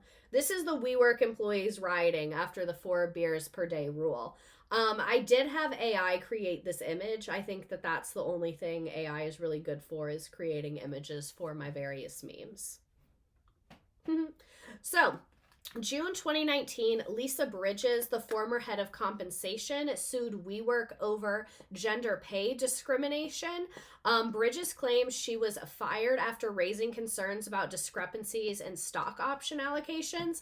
That same month, another former employee, Richard Markle, alleged age discrimination after he was replaced by a younger colleague, but he voluntarily dismissed the case later in the year. Further lawsuits highlighted deeper systematic issues. Like October 2019, Medina Barati, Adam Neumann's former chief of staff, accused WeWork again of gender pay disparities, discrimination against pregnant employees, and drug use by company executives. Yeah, all of that checks out. That sounds exactly like stuff that they would do. In February 2020, former director of employee relations, Aisha White, sued WeWork for racial and gender discrimination, claiming she was passed over promotions in favor of less qualified white colleagues. White, her last name, spelled differently. White's case was later forced into arbitration. I think arbitration is like forced mediation where they come to a settlement. In July 2020, race discrimination allegations emerged again, with Diane Allen, a former stock plan administrator, and Christopher Claremont, the former head of diversity and inclusion, filing separate complaints. These lawsuits revealed ongoing frustrations regarding unequal treatment, workplace discrimination, so their public image is like pretty horrible at this point. So breach of contracts and corporate fallout. WeWork's legal trouble extended beyond employee relations. Several landlords sued the company for breach of contract, alleging unpaid rent and abrupt location closures, especially during the COVID pandemic. Additionally, in April 2020, their largest shareholder, SoftBank, withdrew a $3 billion tender offer to buy shares from major stockholders, citing regulatory issues, investigations, and the pandemic's impact. So I guess SoftBank was going to buy stock from other people that had stock, and then they said, no, we're actually not going to do that. These disputes were eventually settled in February 2021. So the company and Adam, WeWork reverts its name back to WeWork and starts trading under the ticker symbol WE on the New York Stock Exchange following a merger with a special listed purpose acquisition company, BowX Acquisition Corporation. What the fuck does that mean? We literally made all of this up so bad. So they got a new CEO. Their name is WeWork again. It's no longer We. The new CEO was like, fuck the school, fuck all this extra bullshit. We're just a co-working space. Their valuation in October 2021 was $9 billion, I guess because they merged with this acquisition company, whatever that means. They were put on notice by the New York Stock Exchange for non-compliance in April of 2023, with listing standards for its stock trading below $1 for 30 days of trading. Their stock is now at risk of being delisted. The stock closes trading day at 40 cents for $380 million valuation. So I guess if your stock price goes too low, the New York Stock Exchange is like, bye, we don't want you anymore. And I guess that might happen to them. So in August 2023, they warned that they had a sustainable doubt about their ability to continue operating. Despite efforts to renegotiate leases and cut expenses, they filed for Chapter 11 bankruptcy in November of 2023. They have liabilities of $10 to $50 billion, and they announced plans to exit non-operational leases, maintaining most of its spaces during the proceedings. Their stock was delisted from the New York Stock Exchange, so they were once valued at $47 billion, and then they got delisted from the New York Stock Exchange pretty quickly, like within 10 years. That's kind of impressive. So, what are Adam and Rebekah up to? They are launching a private school called Student of Life for Life, pronounced soulful. Soulful. Student of Life for Life. Okay. Perfect. The school is intended to embody the same ideals that defined WeWork's early vision, focusing on values, community, and a sense of purpose, with their experience in building a company centered around lifestyle and collaboration. You mean the company that has since filed for bankruptcy that you got fired from? That company? The Neumanns aim to bring a unique, holistic approach to education, continuing their legacy of promoting personal values of growth and development. However, the launch of this new venture raises questions given the fallout from WeWork's collapse and Adam's controversial exit from the company. So his eccentric personality and grandiose claims such as aspiring to live forever or convincing Saudi leaders to reform women's rights have made him both fascinating and controversial. I like how he was like, I will take millions of dollars from the Saudis, but you guys, I'm gonna talk to them about women's rights. That's like literally his stance. Despite his fall from grace, his story continues to captivate popular culture. There's been multiple TV shows and documentaries about him, and he remains a symbol of extreme highs and lows of startup culture. So this is the trailer for the show on Apple TV. I have not seen this, or it's a movie. It's called We Crashed. Come with me, and let's build the future together. What do you care about? When were you happiest? I love Anne Hathaway. It's not that feeling. What do you think when I say workspace? Cubicles, ugly furniture, is that a bad sex fluorescent chair? lighting, death. Exactly. The future of work looks different. We're selling an experience. We need a name. We live. We dream. We work. She does not deserve to be played by Anne Hathaway. Who wins in a fight? The smart guy or the crazy guy? Are you crazy enough? I may be. Not the Harlem Shake. I wouldn't be with him if he wasn't. The wife, she works there. She helps him manifest things. We are on track to lose $400 million this year. I think this. Enough, Adam!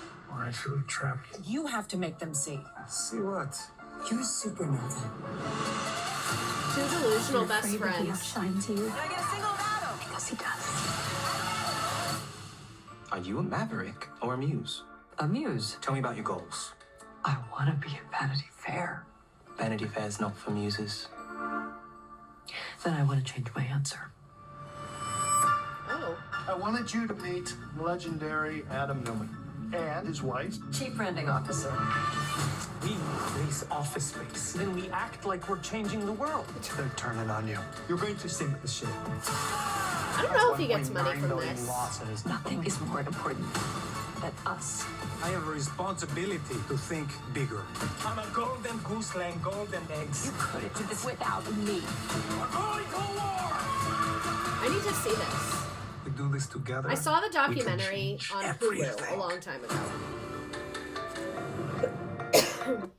Overall, I felt like just a very, very fascinating story. So we are almost done, but post WeWork, Neumann continued to invest in real estate and startups through his family office, 166 Second Financial Services, rich parents. His ventures included the launch of Flow, a residential real estate startup, and Flow Carbon, a blockchain-based carbon credit trading platform. That was giving ChatGPT. I don't know what that is. Though his career has been tumultuous, his net worth remains substantial, estimated $2.2 billion as of February 2024. So he is literally still going. Flow is a Miami-based residential real estate company founded in 2022 by Adam Neumann. Miami is the place for real estate scams, as someone who worked in real estate in Miami. It is aiming to address housing shortages in the U.S. through technology, renter equity programs, and innovative social interaction. Somehow this is going to kill people. Flow initially planned to manage 3,000 apartment units in cities like Nashville, Atlanta, Miami, and Fort Lauderdale, while its full business plan remains undisclosed as of 2024.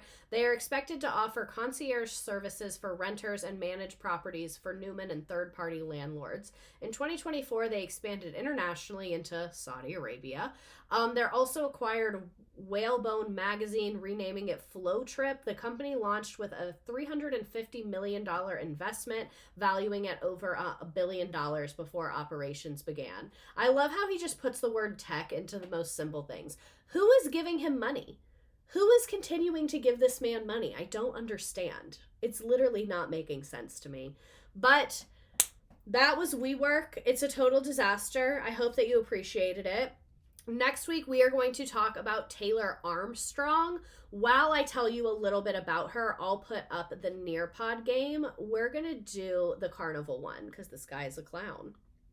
Yeah, we're going to do underwater because he was underwater financially, or at least his company was. So here's the link if you would like to join our little trivia game. It is just for funsies. You don't need to make an account or anything, but I'll put the directions back up on the screen while I talk about Taylor Armstrong.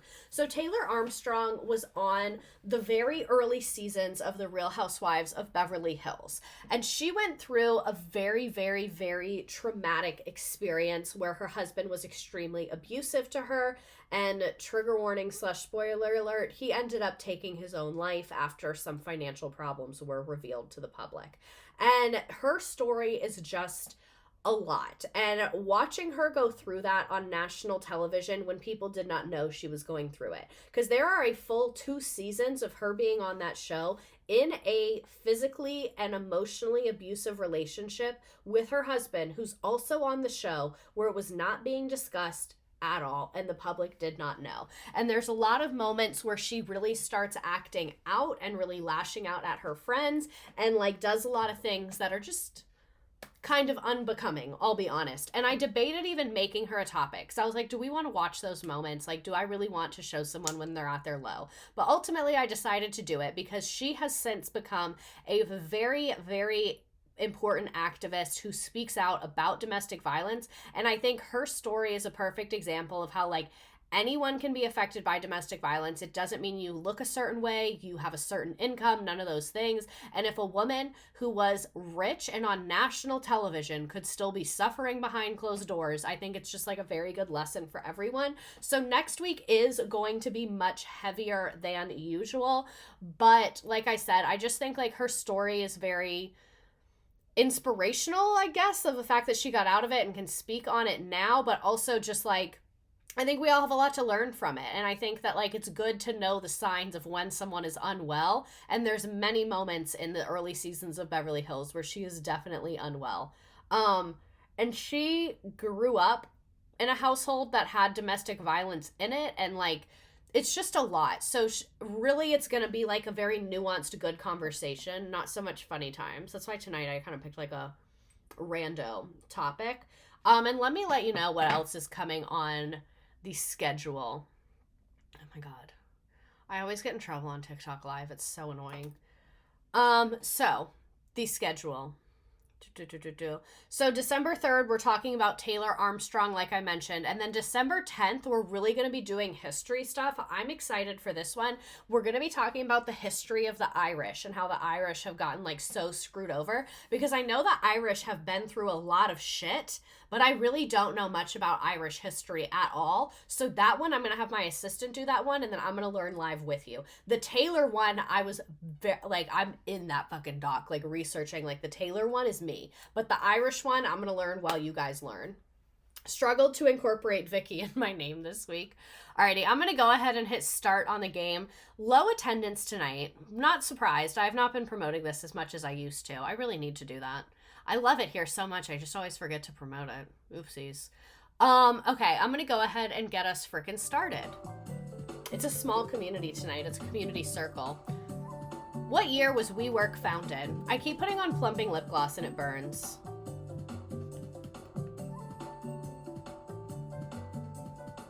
I want to go look at Christmas lights.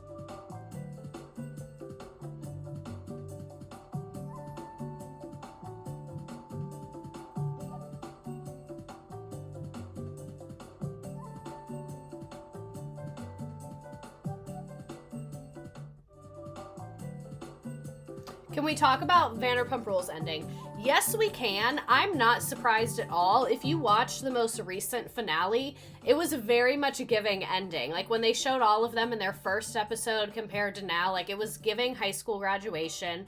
It was giving ending. Honestly, it needed to happen, I think, as much as Vanderpump Rules like scratches my brain in the best way, and I'm so deeply obsessed with it to the point that I actually should talk about it with a medical professional. I am not surprised. I'm thinking about rewatching it. I kind of want to make my boyfriend watch it. I think that that would be really good for us to watch Vanderpump Rules together. What was their peak evaluation before the IPO fallout? Look at my little papers. This is like from, not confetti, but you know the little like squiggle papers and gift bags or gift boxes? I agree wholeheartedly. I'm also making my husband watch it. What luxury item did Adam Neumann reportedly purchase using company funds? Ooh, Redacted's favorite things video for Christmas ideas. I'm not against that. Do you guys want like a favorite things stream? Is that a kooky crazy idea? I don't have anything planned for December 17th. That's kind of last minute, but not really because most of my stuff is like kind of dumb. Okay. On September 17th, we're doing Redacted's favorite things, except you're not getting anything, except my love. And I'll make a game of it.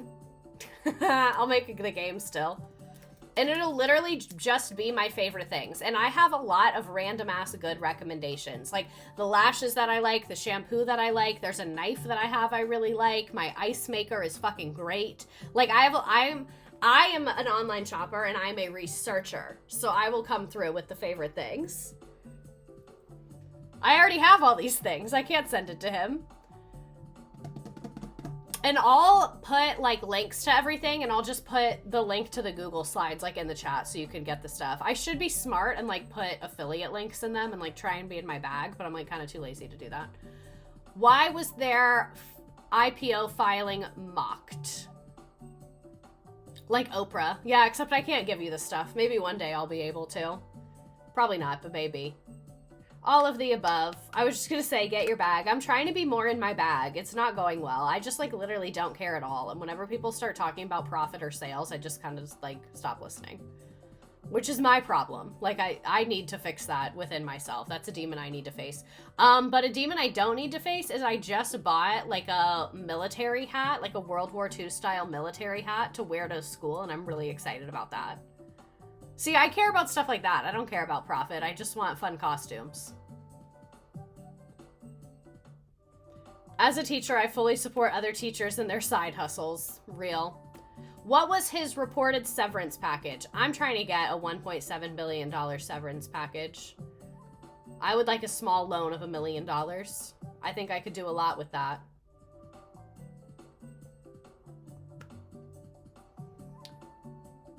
Man, this is a long question. My brain is broken, sorry.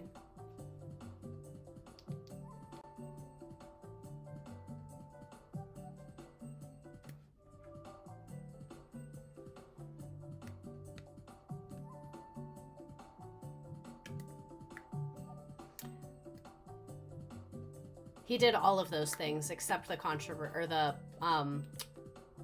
competitor one. First place is Izzy. Second place, a WeWork parking lot. Third is Clubby. Then we have Saturn Cat, Vicky WeWork Wilson. No notes. We gay. We fart. We didn't work. We suck. A WeGrow parking lot. Emily, Taco Apocalypse, Finley, Jewel, Meg Cutshaw, We Sad, and another WeWork parking lot. Thank you so much for being here. I'm sad that the views have been down. I really need to like start promoting this and investing in this more. Where are other places I can promote this? Let's just ask the community for ideas tonight. Because on TikTok, it always gets like shadow banned hard as fuck, which is so sad for me. Where else should I be talking about this? Like Reddit? Reddit scares me. I don't want to be on Reddit. That's absolutely horrifying. Just the thought of that is horrifying. I was doing it on Pinterest, but that more leads people to the YouTube. I need you to know I bought a Founding Fathers wig for this year's lesson on the Constitution. I simply cannot wait for my 8th graders to be sick of me. Every time I wear a costume to work and children groan, I get stronger. Every time children groan and they're like, oh, I get more powerful. When I put on my Abraham Lincoln beard and hat and I hear the groans of children, I'm just getting bigger and stronger and more fabulous. Genuinely. We should do a stream about the guy that started the Jet Propulsion Lab. He was in a magic sex cult and it's insane. Oh my God. There she goes. Keep it going on TikTok. It's how I ended up here. I know. I really need to just like make more videos about it. I have to. You know what? I should end this and I should make one right now. That would be really smart of me and very business girl boss of me.